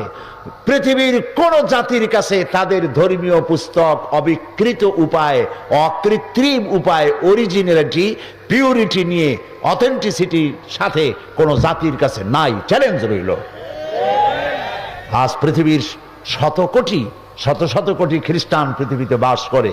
চ্যালেঞ্জ করা হয়েছে বর্তমান খ্রিস্টানদের কাছে যে বাইবেল রয়েছে, এই বাইবেলের মধ্যে আল্লাহর ওয়ার্ড বলতে একটি ওয়ার্ডও নাই, সব তাদের বানানো। এই চ্যালেঞ্জের মোকাবেলা তারা করতে পারে না। ইউরোপে, আমেরিকায় বড় বড় ডিবেট হয়েছে, বিতর্ক হয়েছে। সেসব ডিবেটে বড় বড় পাদ্রীরা লজ্জায় কেটে ফেলেছে, জবাব দিতে পারে নাই। পৃথিবীতে একমাত্র মুসলমানদের কাছে আল্লাহর কিতাব আছে, তাই আমরা সৌভাগ্যবান। হতভাগ্য কেন? হতভাগ্য এই কারণে, আল্লাহর এই কিতাব যে জাতির কাছে আছে, সেই জাতি এই কিতাব দিয়ে কোনো ফায়দা নিতে পারল না। সে জাতি আজ পৃথিবীতে সব থেকে নির্যাতিত, নিপীড়িত, নিগৃহীত। আর যদি প্রশ্ন করা হয় পৃথিবীতে সব থেকে হোমলেস, স্টেটলেস কারা? মুসলমান। সব থেকে নির্যাতিত কারা? মুসলমান। সব থেকে বেশি মার খায় কারা? মুসলমান। তাহলে কি বুঝবো যে কোরআন আমাদের কাছে আছে বলেই আমরা মার খেয়ে বেড়াই? না। আল্লাহ রাব্বুল আলামিন কোরআনে কারীমের মধ্যে বলেছেন, তাহা মা আনজালনা আলাইকাল কুরআনা লিতাশকা। হে নবী, কোরআন আমি এই জন্য অবতীর্ণ করি নাই যে কোরআন আপনার ভাগ্যকে হতভাগ্য করে দেবে, আপনি বিপর্যস্ত হবেন, নিপীড়িত হবেন। এই জন্য কোরআন আসে নাই। কোরআন এসেছে যাদের কাছে কোরআন থাকবে তারা শাসিত হবে না, তারা শাসক হবে। দুনিয়ার নেতৃত্ব তাদের পায়ের উপরে চুমো খাবে। এজন্য এসেছিল ইসলাম। আজ আমরা যদি মার খেয়ে থাকি, নির্যাতিত হতে থাকি, তার একমাত্র কারণ গতকাল বলেছি, কারণ হলো কোরআনের সাথে আমাদের সম্পর্ক সুন্দর নাই, ভালো নাই, যেমনটি থাকা উচিত ছিল সেই সম্পর্ক আমাদের নাই। গতকাল যে আয়াত থেকে আমি আলোচনা শুরু করেছিলাম সেটি ছিল সূরা আন-নাহল থেকে আমি আলোচনা করেছিলাম। সেই আয়াতটি আবার তেলাওয়াত করে ওর আলোকে আমি আলোচনা করব বিমাশিয়াতিল্লাহ তাআলা, আল্লাহ যদি বলার তৌফিক দেন। সুবহানাকা লা ইলমা লানা ইল্লা মা আল্লামতানা, আমি কিছুই বলতে পারবো না যদি না আল্লাহ আমাকে সাহায্য না করেন। আলাইহি তাওয়াক্কালতু ওয়া ইলাইহি উনীব। কোরআন কেমনে আমি আপনার সামনে পেশ করব? লোকেরা আমাকে মুফাসসিরে কোরআন বলে, কিন্তু আমি মনে করি আমি কোরআনে কারীমের তাফসীরের একজন ছোট্ট ক্ষুদ্র নগণ্য তালিবে ইলম, ছাত্র মাত্র। কোরআন এক বিশাল মহাসমুদ্র। আটলান্টিক মহাসাগরের অতল তলদেশে স্পর্শ করা তো মানুষের জন্য সম্ভব, কিন্তু কোরআনের তলদেশ স্পর্শ করা সম্ভব নয়। এটা কোনোদিন পুরাণ হবে না। নবী করিম সাল্লাল্লাহু আলাইহি সাল্লাম বলেছেন, লা তুহসা আজাইবুহু ওয়ালা তুবলা গারাইবুহু। এই কোরআনের আশ্চর্যকারিতা, বিস্ময়কারিতার কোনো শেষ নাই। কোরআন কোনোদিন পুরাতন হবে না, জীর্ণ হবে না। আমি আলোচনা করতে গিয়ে কথা বলি যে আমার দেশে বহু লোক আছে যারা গান পছন্দ করেন না আপনারা? হয়তো অনেকের বলতে এখন লজ্জা করবে, কিন্তু করে, গান পছন্দ করে। আরে গান বহু ধরনের আছে, লালন গীতি, হাসন রাজার গান, আধুনিক গান, পল্লী গীতি, মারফতি, মুর্শিদি, নানান রকমের গান আছে। যে কোনো গান মানুষ পছন্দ করতেই পারে। এই আপনার সব থেকে পছন্দ করা গানটি যদি 100 বার শোনেন, 50 বার শোনেন, 200 বার শোনেন, এরপরে আপনার মন বলবে যে না, আর ইচ্ছে করে না শুনতে। এটা ঠিক কিনা বলুন? কোরআন সম্পর্কে এই ধরনের ধারণা কি কখনো হয়? একটি মানুষ, যে ব্যক্তি নামাজ পড়ে সঠিকভাবে, 5 ওয়াক্ত নামাজ যে পড়ে, ফরজ, ওয়াজিব, সুন্নত, নফল 5 ওয়াক্ত নামাজ যে পড়ে, তাকে দৈনিক কম করে হলেও 40 বার সূরা ফাতিহা পড়া লাগে। কিন্তু কখনো মন বলে না যে না, এই সূরা ফাতিহার জ্বালায় আর পারি না, এবার নতুন একটা কিছু করো। এরকম কি মন বলে? রাসূলুল্লাহ এই কথাই বলেছেন, ওয়ালা তুবলা গারাইবুহু। কোরআন কোনদিন পুরাতন হবে না, জীর্ণ হবে না, শুনতে ইচ্ছে করবে না, এই অবস্থা কখনোই হবে না। সুবহানাল্লাহ। কোরআন মক্কা শরীফে যান, যাদের টাকা আছে হজ তো করবেনই। তারপরে আমার নসিহত হচ্ছে, হলিডে করার জন্য সিঙ্গাপুর, ব্যাংকক, হংকং এইসব জায়গায় দৌড়দৌড়ি না করে পয়সা যদি থাকে রমজান মুবারকে উমরা করে আসুন। আল্লাহর নবী বলেছেন, রমজান মুবারকে যে ব্যক্তি উমরা করলো সেজন্য আমার সাথেই হজ আদায় করলো। যখন তেলাওয়াত হয় মসজিদে হারামে, আল্লাহর ঘর সামনে, রমজান মাস, লক্ষ লক্ষ মানুষ নামাজে দাঁড়ায় গেছে। যখন ইমাম তেলাওয়াত করেন, আর শেখ আব্দুর রহমান আর সুদাইস, সৌদ আর সুরাইব, আব্দুর রহমান আর হুজাইফি যখন তেলাওয়াত করেন, মনে হয় যেন আকাশ থেকে কোরআন নাজিল হচ্ছে। নামাজে কান্দাকাটি আমি জীবনে এর বাইরে কোথাও দেখি নেই। নামাজে কান্দাকাটি, ইমাম কান্দেন, জাহান্নামের আয়াত, জান্নাতের আয়াতগুলি যখন পড়ে ইমাম নিজে কান্দে, আর গোটা হারাম জুড়ে কান্না রোল পড়ে যায়। গত 26শে রমজান মক্কা শরীফে আমি ছিলাম। রমজান মুবারকে যাওয়ার একটা তৌফিক আল্লাহ করে দেন প্রতি রমজানে। পত্রিকাগুলি লিখেছে পরের দিন 30 লক্ষ লোক উপস্থিত ছিল লাইলাতুল কদরে। কি কান্দাকাটি শুরু হয়ে গেল যখন তেলাওয়াত হচ্ছিল। কোরআনের মতো মজা পৃথিবীতে আর কিছু নাই। সুবহানাল্লাহ ওয়া বিহামদিহি। এই যে কোরআনের গান গাইলো মশিউর রহমান, আল্লাহর গুণগান করলো, প্রথমে কোরআনের গান গাইলো, কেমন লাগলো? আমি মিনু ভাইকে বলতেছিলাম যে মিউজিক ছাড়াও যে গান কি সুন্দর হয়। তার কণ্ঠের জন্য দোয়া করুন, আল্লাহ যেন তার কণ্ঠস্বরকে হেফাজত করেন। এগুলি আমাদের অ্যাসেট। ইচ্ছে করলে সে যদি গানের লাইনে চলে যেত, গান বাজনার মধ্যে অনেক চড়া দামে বিক্রি হইতে পারত, কিন্তু সে তার এই প্রতিভাকে আল্লাহর কোরআনের জন্য, ইসলামের জন্য ওয়াকফ করে দিয়েছে। আলহামদুলিল্লাহ। প্রিয় ভাই সব, এ হচ্ছে সেই কোরআন। এই কোরআনের সূরা আন-নাহল থেকে আমি তেলাওয়াত করছিলাম গতকাল, আজকে সেখান থেকে শুরু করি। আল্লাহ তাআলা বলছেন, وعلى الله قصد السبيل ومنها جائر ولو شاء لهداكم أجمعين وعلى الله قصد السبيل। আর আল্লাহর জন্য দায়িত্ব হলো সোজা রাস্তা বলে দেওয়ার। সোজা রাস্তা বলে দেওয়ার দায়িত্ব কার? যেখানে রয়েছে অসংখ্য বাঁকা পথ, এই পৃথিবীতে অসংখ্য বাঁকা পথ আছে, সেই অসংখ্য বাঁকা পথের মধ্য দিয়ে সোজা রাস্তা বলে দেওয়ার দায়িত্ব হচ্ছে আল্লাহ তাআলা। আমি বলেছিলাম আমাদের বাড়ি ছিল জান্নাতে, নির্বাসিত হয়েছি পৃথিবীতে, এখান থেকে আবার আল্লাহ চান আমাদেরকে জান্নাতে ফিরায় নিতে। সেজন্য একটি রাস্তার দরকার, সেই রাস্তার নাম ইসলাম। রাস্তাটির নাম কি? এবং এই পথ প্রদর্শন করার জন্য আল্লাহ রাব্বুল আলামিন অসংখ্য পয়গম্বর পাঠিয়ে দিয়েছেন এই পৃথিবীতে। সেই পয়গম্বরেরা হলেন আমাদের জন্য পথ প্রদর্শক, গাইড। এই জন্য আদম আলাইহিস সালাম থেকে শুরু করে মুহাম্মদ সাল্লাল্লাহু আলাইহি ওয়াসাল্লাম, তারা হলেন পৃথিবীর সর্বশ্রেষ্ঠ সন্তান যারা জিন্দেগিতে কোনো গুনাহ করেন নাই। নবীদের কোনো গুনাহ নাই, তারা মাসুম, তারা বেগুনাহ। এই নবীদেরকে আল্লাহ পাক পৃথিবীতে পাঠান। নবী চেনার উপায় কি? নবীদের গায়ে কপালের উপরে লেখা থাকে না যে ইনি নবী। ফেরেশতা এসে বলেন না যে ইনি আল্লাহর নবী, তোমরা বিনা বাক্য ব্যয় তার সাথে কাজ করো, তাকে মানো, এইভাবে কোনো ফেরেশতাও আসে না। নবী চেনার জন্য 3টি শর্ত। 1 নম্বরে সমস্ত নবীদেরকে আল্লাহ ওহী দেন, ওহী ছাড়া নবী হওয়া যায় না। 2 নম্বরে প্রত্যেক নবীকে আল্লাহ তাআলা মুজিজা দেন। 3 নম্বরে তাদের দেন উন্নত চরিত্র। নবীদের চরিত্রের মতো ভালো চরিত্র পৃথিবীতে কোনো মানুষের হইতে পারে না। নবীদের, দুনিয়ার সব মানুষের ক্যারেক্টার, অধিকাংশ মানুষের চরিত্র হয় 2 প্রকার। একটা হলো পাবলিক ক্যারেক্টার, আর একটা হলো পার্সোনাল ক্যারেক্টার। 2 রকমের হয়ে থাকে। আমরা যাদের কাছে চরিত্রের সার্টিফিকেট নিতে যাই, যারা ক্যারেক্টার সার্টিফিকেটে সই করেন, অনেক ক্ষেত্রে দেখা যায় তাদের নিজেদেরই চরিত্রের কোনো বালাই নাই। নবীরা এর থেকে ভিন্ন, নবীরা এর থেকে স্বতন্ত্র।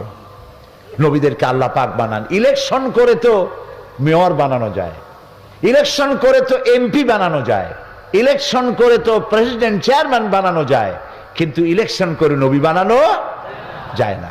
সারা পৃথিবীর সব মানুষ যদি ঐক্যবদ্ধ হয়ে কাউকে ভোট দেয় যে আপনি নবী, আপনারে আমরা ভোট দিলাম আপনি নবী, এই কথা বললে তিনি কি নবী হইতে পারবেন? আপনারা ডাকতে পারবেন তাকে নবী বলে, কিন্তু শর্ত পূরণ হবে না। শর্ত হলো ওহী আসা। জিবরাইল না আসলে, ওহী না আসলে নবী হইতে পারে না। এখন পৃথিবীর সব মানুষ যদি একযোগে অনশন ধর্মঘট করে যে জিবরাইল না আসা পর্যন্ত আমরা কিছু খাবো না, আসবে জিবরাইল? শয়তানে সেই কুল পাবে না, জিবরাইল আসবে কখন? সুতরাং নবী হতে হলে প্রথম শর্ত হলো ওহী। 2 নম্বরের শর্ত হলো মুআজিজা। এই মুআজিজা কি? মুআজিজা হলো যে কোনো শক্তিকে, প্রভাবশালী শক্তিকে দুর্বল করে দিতে পারে যে জিনিস, সেইটার নাম হচ্ছে মুআজিজা। যেমন মুসা আলাইহিস সালামের জামানায় প্রভাবশালী শক্তি কি ছিল বলুন তো? জাদু। এই যে কথাগুলি বলছি বানানো কথা নয়, সব এখানে আছে। কোথায় আছে? কোরআনে আছে।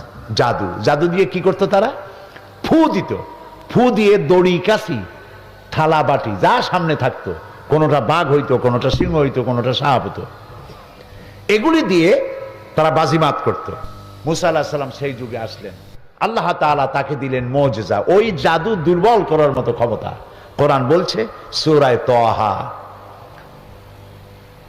আল্লাহ রাব্বুল আলামিন বললেন ওয়ামা তিলকা বিয়ামিনিকা ইয়া মূসা।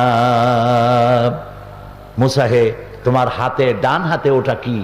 তিনি বললেন এটি একটি লাঠি। এরপরে লাঠির আরো গুণাগুণ তিনি বয়ান করলেন। আল্লাহ তাআলা বললেন হাতের লাঠিটা ফেলে দাও। তিনি লাঠি ফেলে দিলেন। কি হয়ে গেল? হিয়া হাইয়াতুন তাসআ, বিরাট সাপ হয়ে গেল। মুসা আলাইহিস সালাম ভয় পেলেন। আল্লাহ তাআলা বললেন খুযহা ওয়ালা তাখাফ, ভয় পেও না, ধরো। সাপের প্রতি নবী হোক, আলেম হোক, পীর হোক, মানুষ হোক, যে কেউ হোক, সাপ দেখলে ভয় হবে, ঠিক কিনা? মুসা আলাইহিস সালাম ভয় পেয়েছেন। আল্লাহ বললেন ভয় পেও না, ধরো। এখন তিনি যদি না ধরেন তাহলে তো সর্বনাশ। ধরো, আল্লাহ বলছেন ধরো, স্বাভাবিক অবস্থায় ফিরে আসবে। মুসা আলাইহিস সালাম ধরলেন, কি হয়ে গেল? আবার লাঠি হয়ে গেল। আল্লাহ পাক এবার বললেন যাও, ইযহাব ইলা ফিরআউনা ইন্নাহু তাগা, ফিরআউন সীমা লঙ্ঘন করেছে, তার কাছে যাও। তিনি দাওয়াত দিলেন। ফিরআউন জাদুকরদেরকে একত্রিত করলো, আর জাদুকরেরা মন্ত্রপুত করে দড়ি, কাশি, থালা, বাটি, ঘটি, গ্লাস যা ছিল সামনে সব বানাইলো বাঘ, সিংহ, সাপ, সব একসাথে হামলে পড়েছে মুসা আলাইহিস সালামের উপরে। মুসা আলাইহিস সালাম ভয় পেয়ে গেলেন। আল্লাহ রাব্বুল আলামিন তিনি বললেন মুসা ভয় পেও না, হাতের লাঠি ফেলে দাও। মুসা আলাইহিস সালাম লাঠি ফেলে দিলেন। সাপ হয়ে যখন হা করলো, জাদুকরের তৈরি করা সব বাঘ, সিংহ আর সাপগুলি মুসা আলাইহিস সালামের লাঠি মার্কা সাপের পেটের মধ্যে গিয়ে ঢুকলো। জাদুকরেরা তারা চিন্তা করলো যে আমরা যেটা দেখাইছি 100% জাদু, মন্ত্রতন্ত্র করছি, জাদু দিয়ে তৈরি হয়েছে। মুসা আলাইহিস সালাম যেটা দেখালেন এটা জাদু হইতে পারে না, কারণ জাদু তো খাইয়ে ফেলাই দিছে। এটা জাদু না, এটা জাদুর বাবা অথবা দাদা জাতীয় কিছু। এটার নাম মুআজিজা। ওরা যেটা দেখাইলো সেটা জাদু, মুসা আলাইহিস সালাম যেটা দেখালেন সেটার নাম মুআজিজা। দাউদ আলাইহিস সালামকে আল্লাহ তাআলা মুআজিজা দিয়েছিলেন। একটি দিয়েছিলেন গলার আওয়াজ, এত সুন্দর শিরিন জবান তার ছিল। হযরতে দাউদ আলাইহিস সালাম যখন জাবুর শরীফ যখন তেলাওয়াত করতেন, উড়ন্ত পাখিগুলি ওড়া বন্ধ করে হযরত দাউদের চতুর্দিকে বসে পড়ে তারা তার মুখে আল্লাহর কালাম শুনত। দাউদ আলাইহিস সালাম অস্ত্র নির্মাতা ছিলেন। অস্ত্র তৈরি করে লোহা দিয়ে, লোহাকে আগুন দিয়ে পোড়ায়া নরম করা লাগে। দাউদ আলাইহিস সালামের লোহা পোড়ায়া নরম করার প্রয়োজন হতো না, তাকে আল্লাহ মুআজিজা দিয়েছিলেন। লোহা মুঠো করে ধরে চাপ দিতেন, পানির মতো গলে আঙ্গুলের ফাঁক দিয়া পড়ে যেত, আর নিজের ইচ্ছে মতো অস্ত্রের তিনি সাইজ দিতেন, ডিজাইন করতেন। ঈসা আলাইহিস সালামের মুআজিজা ছিল অন্ধ, জন্মান্ধের উপরে হাত বুলাইয়া দিতেন, চোখ ভালো হয়ে যেত। কুষ্ঠ ব্যাধিগ্রস্ত লোকের গায়ে হাত বুলাতেন, ভালো হয়ে যেত। এই সব কথা কোরআন শরীফ আছে। সুবহানাল্লাহ। আমি বলতে চাই, পয়গম্বরেরা দুনিয়া থেকে বিদায় হয়ে গেলেন, মুজিজার কার্যকারিতা শেষ হয়ে গেল। মুসা আলাইহিস সালাম ইন্তেকাল করলেন, লাঠি তিনি কবরে নিয়ে যান নাই, কিন্তু উম্মতেরা ওই লাঠিকে 1 সেকেন্ডের জন্য আর সাপ বানাইতে পারে নাই। দাউদ আলাইহিস সালাম মারা গেলেন, তার উম্মতেরা লোহা ধরে চাপাচাপি করে পানি বানাইতে আর পারে নাই। সুলাইমান আলাইহিস সালামের মুজিজা ছিল, সিংহাসনে বসতেন, সারা বিশ্বের বাদশা আল্লাহ তারে বানাইছিলেন, সিংহাসনে বসতেন। এই কোরআনের সূরা নামলের মধ্যে আল্লাহ পাক বলেছেন, সকাল বেলায় সিংহাসনে বসতেন, 1 মাসের পথ তিনি বাতাসের উপর থেকে উড়ে যেতেন, আবার সন্ধ্যা বেলায় আর 1 মাসের পথ তিনি ব্যাক করতেন, ইঞ্জিনের দরকার হতো না। তিনি ইন্তেকাল করলেন, সিংহাসনটা কবরে নিয়ে যান নাই। তার উম্মতেরা 1 সেকেন্ডের জন্য এই সিংহাসনকে 1 ইঞ্চি জমিনের উপরেও আর উঠাইতে পারে নাই। ঈসা আলাইহিস সালাম মারা যাননি, আল্লাহ তাকে উঠায় নিয়েছেন। তার শত শত কোটি উম্মতের দাবিদার খ্রিস্টান জগতের লোকেরা কারো অন্ধ লোকের চোখ ভালো করতে পারে নাই, কুষ্ঠবেদীগ্রস্ত লোককে হাত বুলাইয়া ভালো করতে পারে নাই। তার মানে হলো নবী ইন্তেকাল করেছেন, মুজিজার কার্যকারিতা সেখানে শেষ হয়েছে।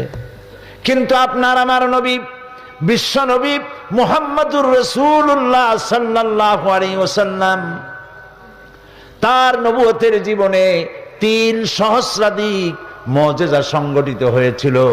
এই 3 সহস্রাধিক মুজিজার ভিতরে শ্রেষ্ঠ মুজিজার নাম কোরআন শরীফ। তিনি ইন্তেকাল করেছেন, মুজিজা কবরে নিয়ে যান নাই, এর কার্যকারিতা কিয়ামত পর্যন্ত অক্ষুণ্ণ থাকবে। মানুষ কোরআন বুঝে না যারা, তারাও যখন কোরআনের তেলাওয়াত শুনে চোখ দিয়ে দরদর করে পানি নামতে থাকে, কোরআন শরীফের আলোচনা শুনে বাপ দাদার ধর্ম পরিত্যাগ করে মুসলমান হয়ে যায়। প্রসঙ্গক্রমে আল্লাহ শুকরার্থে বলছি, এই কোরআনের তাফসীর বিগত 40 বছর একটানা আল্লাহ তাআলা তার গোলামকে করার তৌফিক দিয়েছেন, দেশে এবং দেশের বাইরে। এই কোরআন এই তাফসীর করাকালীন সময় বাংলাদেশ এবং তার বাইরে এ পর্যন্ত কোরআনে কারিমের তাফসীর শুনে আমার কাছে 6 শতাধিক হিন্দু, খ্রিস্টান, বৌদ্ধ, ইসলাম কবুল করেছেন। এটাই হচ্ছে কোরআনের মুজিজা, এটার নাম কোরআনের মুজিজা।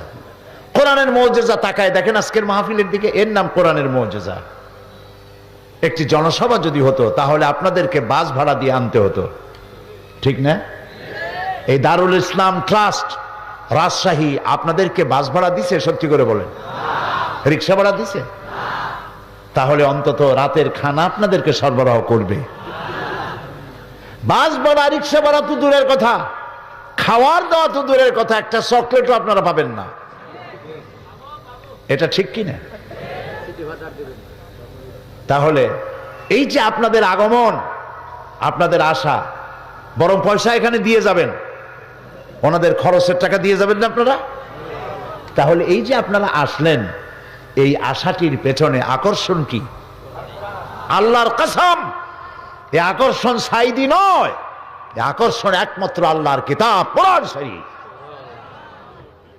মানুষ পঙ্গপালের মতো কোরআনের দিকে ছুটে আসে, কিন্তু দুর্ভাগ্য, কোরআন শুনি কিন্তু বাস্তবে আমল করি না। পাশ্চাত্যের একজন পপ সিঙ্গার, নাম তার ক্যাটস স্টিভেন, বাড়ি তার লন্ডনে, মেগা স্টার। এখন যেমন পপ সিঙ্গারদের মধ্যে মেগা স্টার হচ্ছে মাইকেল জ্যাকসন। একবার আমেরিকায় আমি টিভি দেখতেছিলাম, তো শুনলাম টিভি বলল যে রাতের বেলায় রাত এতটা এত মিনিটে মাইকেল জ্যাকসনের গান হবে। আমি চিন্তা করলাম, এত নাম কাম, দেখি না লোকটা কেমন। আমি তারে দেখি নাই তো কোনোদিন। রাত ঠিক সেই সময় টিভিটা অন করলাম, আমি বুঝতে পারলাম না এটা পুরুষ না মেয়ে লোক। তারপরে 2টা লাফ দিল, 3টা চিৎকার মারলো, আমি বুঝলাম না হইল কি। ওইটার নাম নাকি পপ।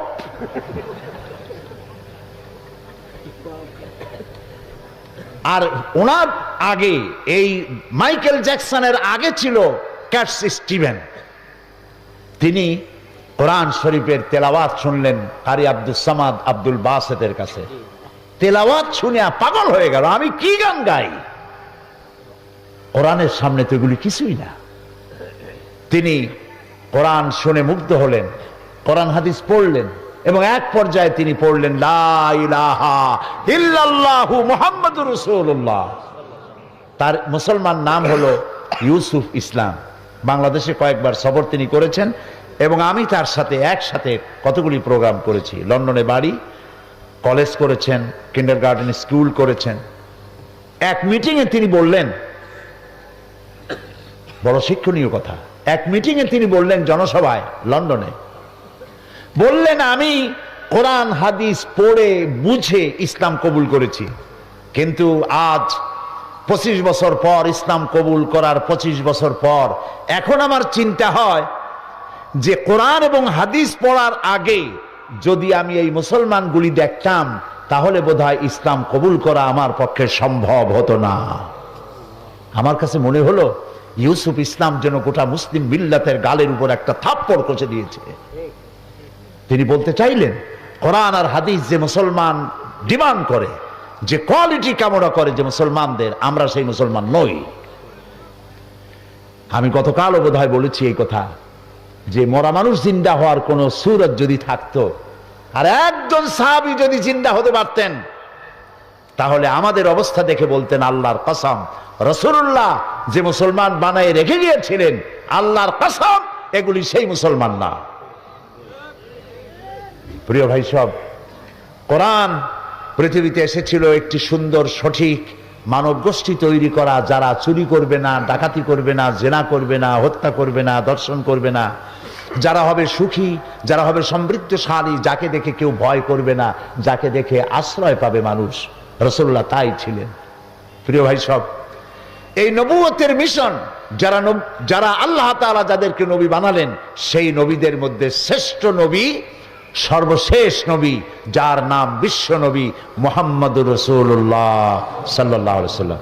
দুনিয়ায় যত নবী এসেছেন সমস্ত নবীরা হলেন এলাকা ভিত্তিক নবী, ভাষা ভিত্তিক নবী। আর আমাদের নবী কি? জোরে বলেন, বিশ্ব নবী। কোথায় পাইলাম? এইখানে, এই কোরআন শরীফে আল্লাহ রাব্বুল আলামিন বলেন কুল ইয়া আইয়ুহান নাসু ইন্নী রাসূলুল্লাহি ইলাইকুম জামিআ। আল্লাহ তাআলা বলেন নবী আপনি বলুন, হে মানব সকল, আমি আল্লাহর পক্ষ থেকে তোমাদের সকলের জন্য আমি রাসূল হয়ে এসেছি। এই পৃথিবীতে সব থেকে বেশি মর্যাদা দিয়েছেন আল্লাহ তাআলা তার রাসূলকে। কোরআন শরীফে সমস্ত নবীদেরকে তো আল্লাহ নাম ধরে ধরে ডেকেছেন, ইয়া আদম, ইয়া জাকারিয়া, ইয়া ইয়াহইয়া, ইয়া মূসা, এমনকি আমার জাতির পিতারও নাম ধরে ডাকছেন আল্লাহ। বলেন নাই ও মুসলমানদের জাতির পিতা? জাতির পিতা কে? আসতে বললেন কেন? সন্দেহ আছে? জাতির পিতা কে? এই ঈমান মজবুত রাখবেন। জাতির পিতা একাধিক হওয়া মোটেই ভালো না। পিতা একজন হওয়া ভালো, বেশি হওয়া কি সুলক্ষণ না কুলক্ষণ? মুসলিম মিল্লাতের পিতা, মিল্লাত আবিকুম ইব্রাহিম হুয়া সাম্মাকুমুল মুসলিমিন, মুসলিম জাতির পিতা ইব্রাহিম আলাইহিস সালাম, তাকেও আল্লাহ নাম ধরে ডেকেছেন। কোরআনে কারিমে দেখতে পাই আল্লাহ রাব্বুল আলামিন তাকে ডেকেছেন এই বলে, ওয়ানাদাইনাহু আইয়া ইব্রাহিম قد صدقت الرؤيا إنا كذلك نجزي المحسنين। আমি ইব্রাহিমকে ডেকে বললাম, হে ইব্রাহিম, তুমি তোমার স্বপ্নকে বাস্তবে রূপ দিয়েছো আর আমি এইভাবে করে মুহসিনিনদেরকে আমি পুরস্কৃত করে থাকি। প্রিয় ভাই সব, আল্লাহ রাব্বুল আলামিন একমাত্র নবী যার নাম ধরে ডাকেন নাই। নাম কি তার? বলেন, মুহাম্মদুর রাসূলুল্লাহ সাল্লাল্লাহু আলাইহি ওয়াসাল্লাম নাম ধরে আল্লাহ ডাকেন নাই।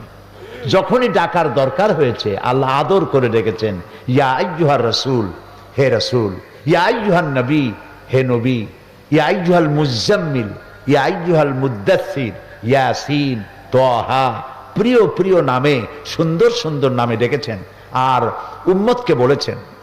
আল্লাহ তাআলা এই কোরআনে কারিমে বলেছেন, তোমরা যেভাবে পরস্পর পরস্পরকে নাম ধরে ডাকাডাকি করো, এইভাবে করে আমার নবীকে নাম ধরে ডেকো না।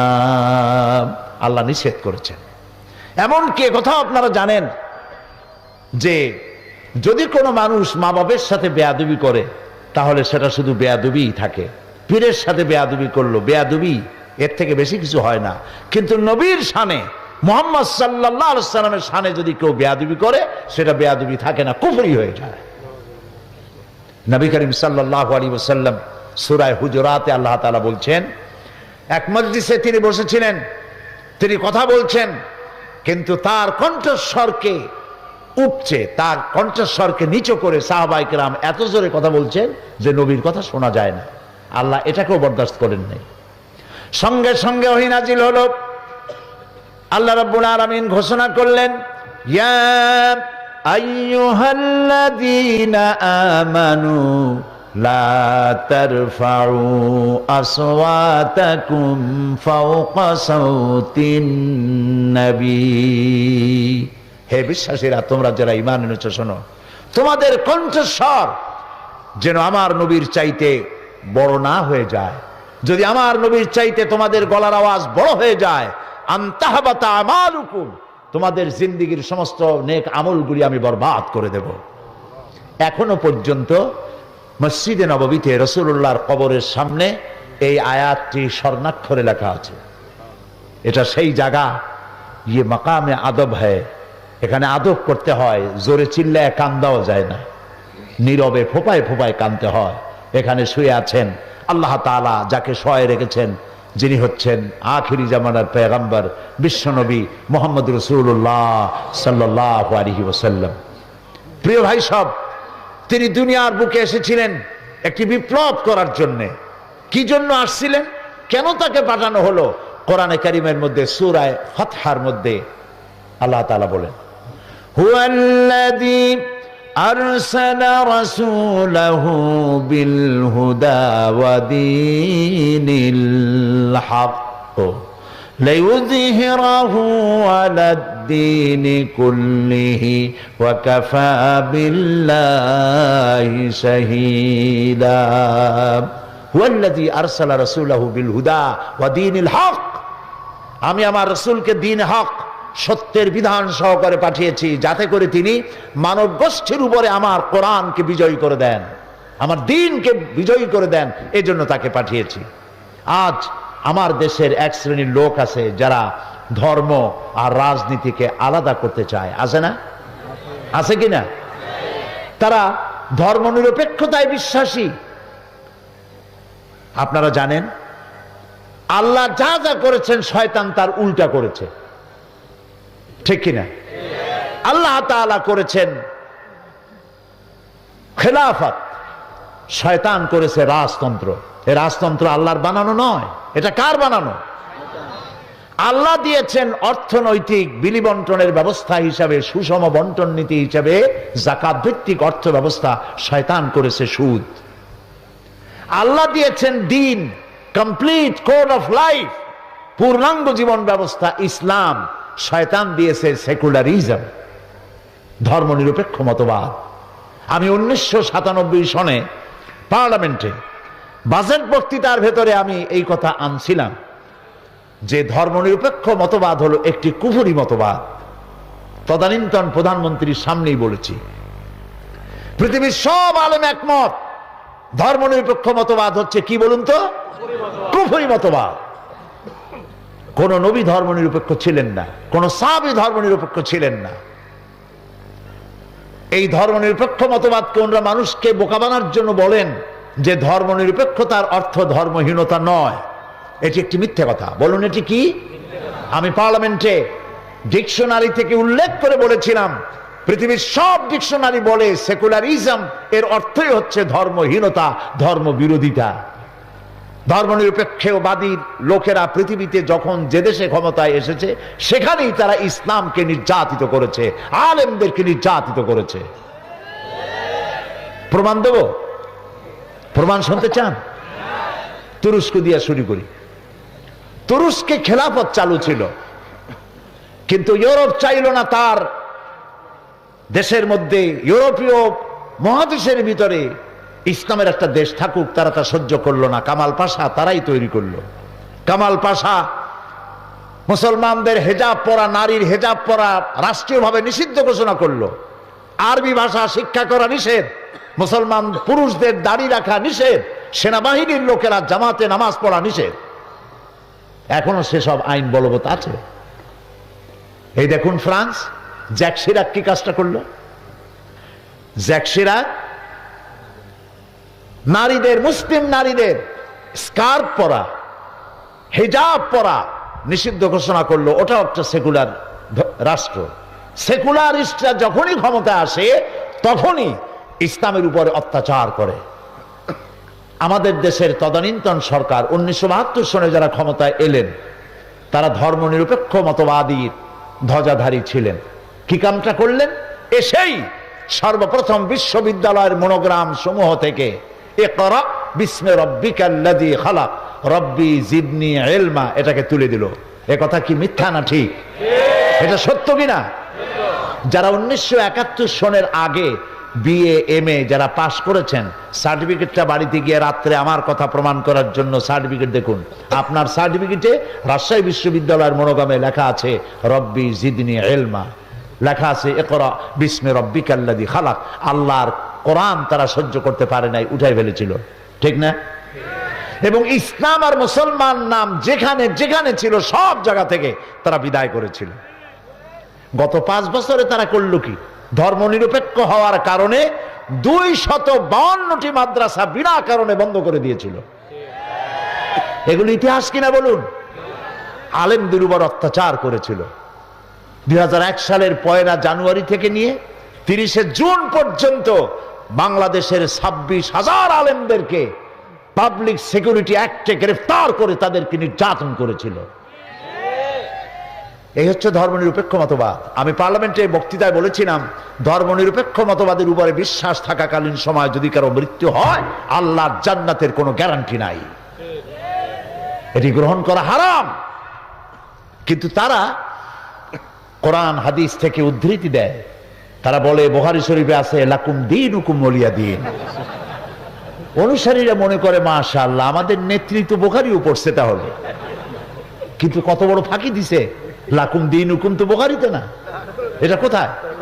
কোরআনে। কোন সূরা? সূরা কাফিরুন। উনি জানেন না এটার প্রেক্ষাপট কি, নাজিল হওয়ার কারণ কি। এই সূরা যখন নাজিল হয় এর প্রেক্ষাপট ছিল কাফেররা বলছিল মুহাম্মদ সাল্লাল্লাহু আলাইহি ওয়াসাল্লাম, আসুন ধর্ম নিয়ে যে আমাদের মধ্যে কাশমাকাশ হচ্ছে, আসুন আমরা একটা সমঝোতায় আসি।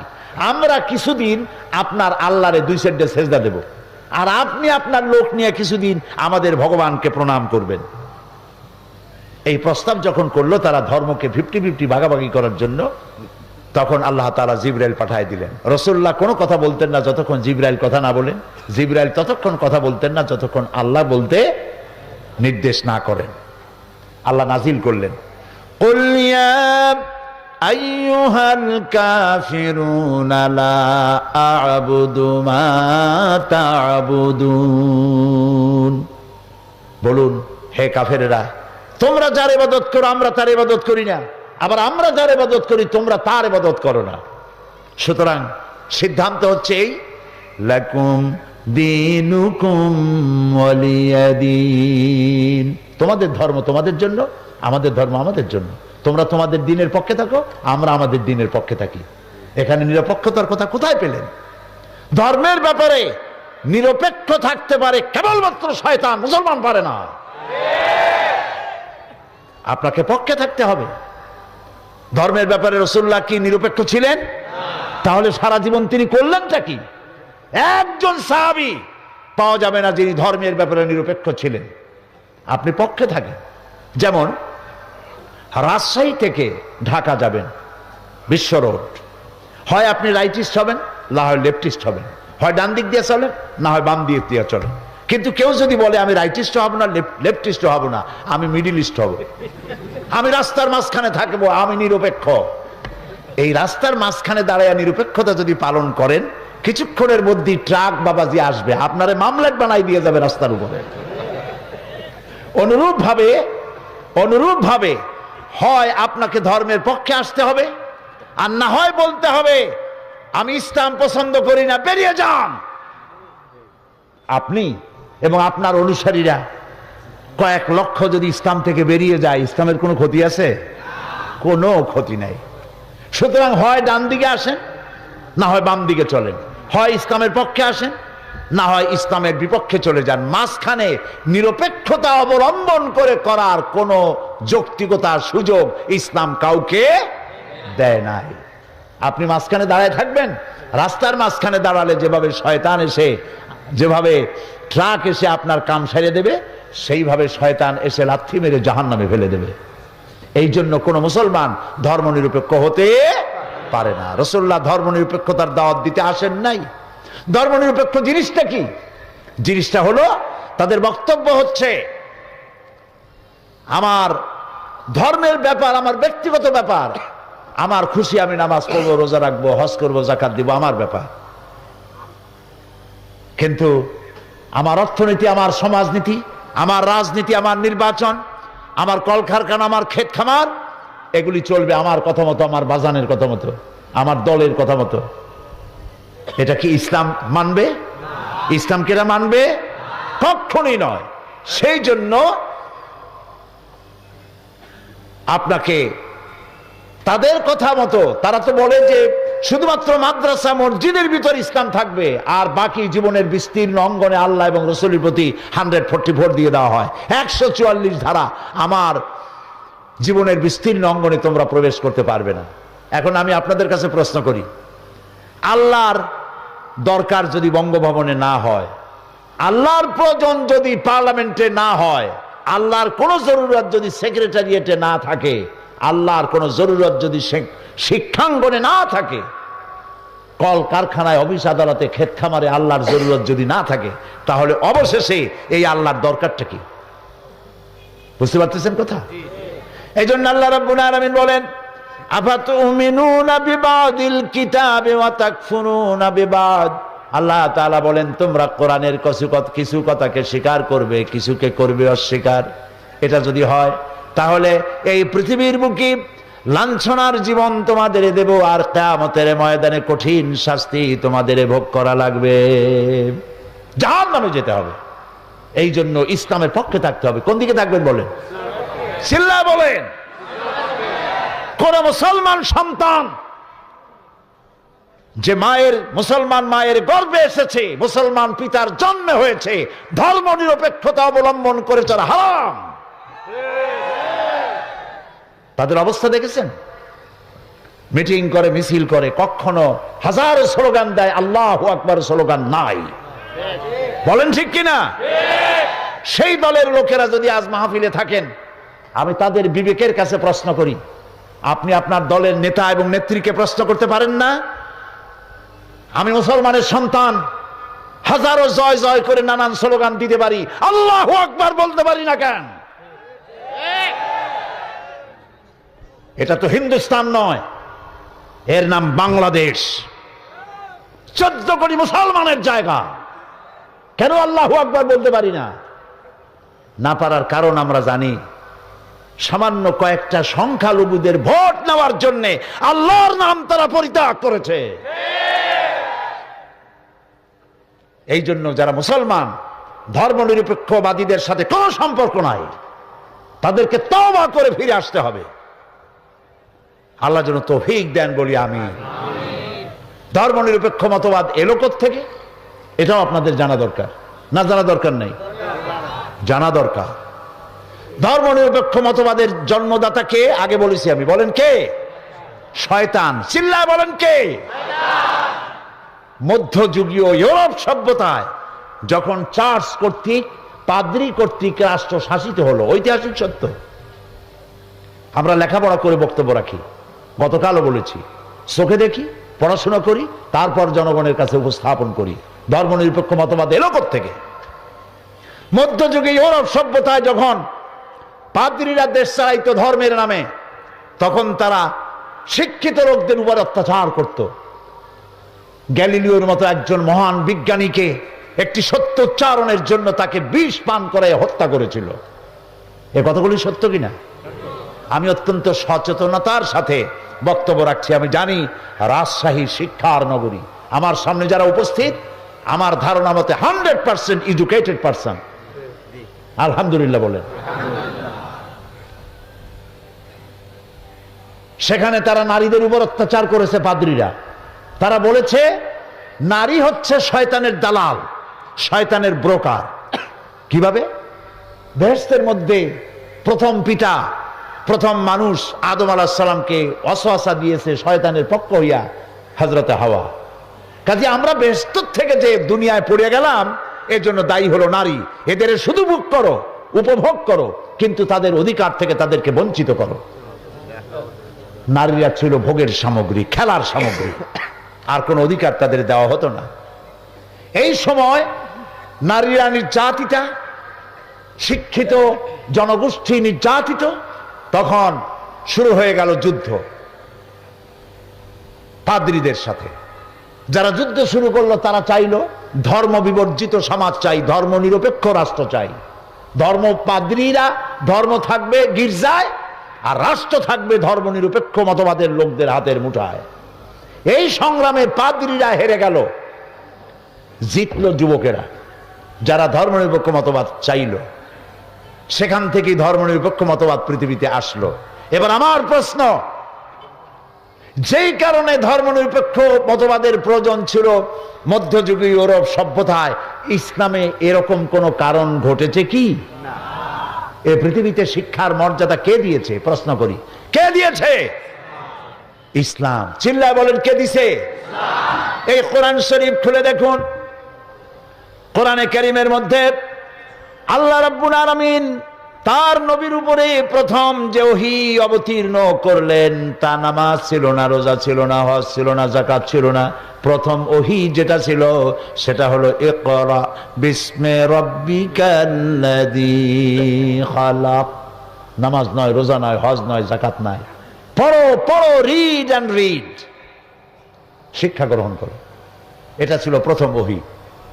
তাহলে এটা কি শিক্ষার প্রতি উৎসাহ দেওয়া হলো না নিরুৎসাহিত করা হয়েছে? রাসূলুল্লাহ বলেছেন, উতলুবুল ইলমা ওয়ালাউ কানা বিসসিন। জ্ঞান অর্জন করার জন্য প্রয়োজনে চীনের মতো দ্রুততম দেশে গিয়েও জ্ঞান অর্জন করো, তবুও করতে হবে। এমনকি এই যে জেনারেল লিটারেসি, গণসাক্ষরতা, আপনারা আজকে গণসাক্ষরতা অভিযান করছেন, কিন্তু এটার উদ্ভাবন কে করেছেন? সর্বপ্রথম করেছেন বিশ্বনবী মুহাম্মদ রাসূলুল্লাহ, জোরে বলেন সাল্লাল্লাহু আলাইহি ওয়াসাল্লাম। যুদ্ধবন্দীরা যখন তার কাছে আসতো, তিনি বলতেন, যে যুদ্ধবন্দী 10 জন নিরক্ষর লোককে অক্ষর জ্ঞান শিক্ষা দিতে পারবে, তাকে এর বিনিময়ে মুক্ত করে দেওয়া হবে। আল্লাহর নবী বলেছেন, 1 ঘন্টা যদি কেউ জ্ঞান চর্চা করে, আল্লাহর সৃষ্টি কলা কুশলতা সম্পর্কে যদি 1 ঘন্টা চিন্তা করে, তাহলে আল্লাহ রাব্বুল আলামিন তার আমল নামায় 60 বছরের নফল ইবাদতের সওয়াব লিখে দিবেন। কিয়ামতের দিন শহীদের রক্ত আর জ্ঞানীর জ্ঞান চর্চার কালি ওজন দেওয়া হবে দাড়িপাল্লায়। কে বলেছেন? রাসূল বলেছেন। দেখা যাবে কিয়ামতের ময়দানে শহীদের রক্তের চাইতে জ্ঞানী ব্যক্তির জ্ঞান চর্চার কালির ওজন শহীদের রক্তের চাইতে ভারী হয়ে যাবে। রাসূলুল্লাহ আরো বলেছেন, 1 ঘন্টা যদি কেউ জ্ঞান চর্চা করে, তাহলে লাইলাতুল কদরে হাজারে আসওয়াদের সামনে দাঁড়িয়ে কেউ যদি সারা রাত ইবাদত করে, তার থেকে বেশি সওয়াব হবে। জ্ঞানীদের মর্যাদা যে ইসলাম এত বেশি দিল, সেই ইসলামে ধর্ম নিরপেক্ষতার কোন জরুরত আছে? জবাব দেন, কোন জরুরত আছে? নারীদের ব্যাপারে নারীকে সম্মান কে দিয়েছে পৃথিবীতে? বলেন বলেন আপনারা, কে দিয়েছে? ইসলাম, কেবলমাত্র ইসলাম। নারীর কি সম্মান দিল ইসলাম। নবীজি বললেন, কোন একটি ঘরে যদি কন্যা সন্তান প্রসব করে কেউ, কোন মা যদি একটি কন্যা সন্তান প্রসব করে, ওই ঘরের ভিতরে রহমতের ফেরেশতা নাজিল হয়ে গিয়ে বলে, আসসালামু আলাইকা ইয়া আহলাল বাইত, হে গৃহবাসীরা, তোমাদের উপর আল্লাহর রহমত নাজিল হোক।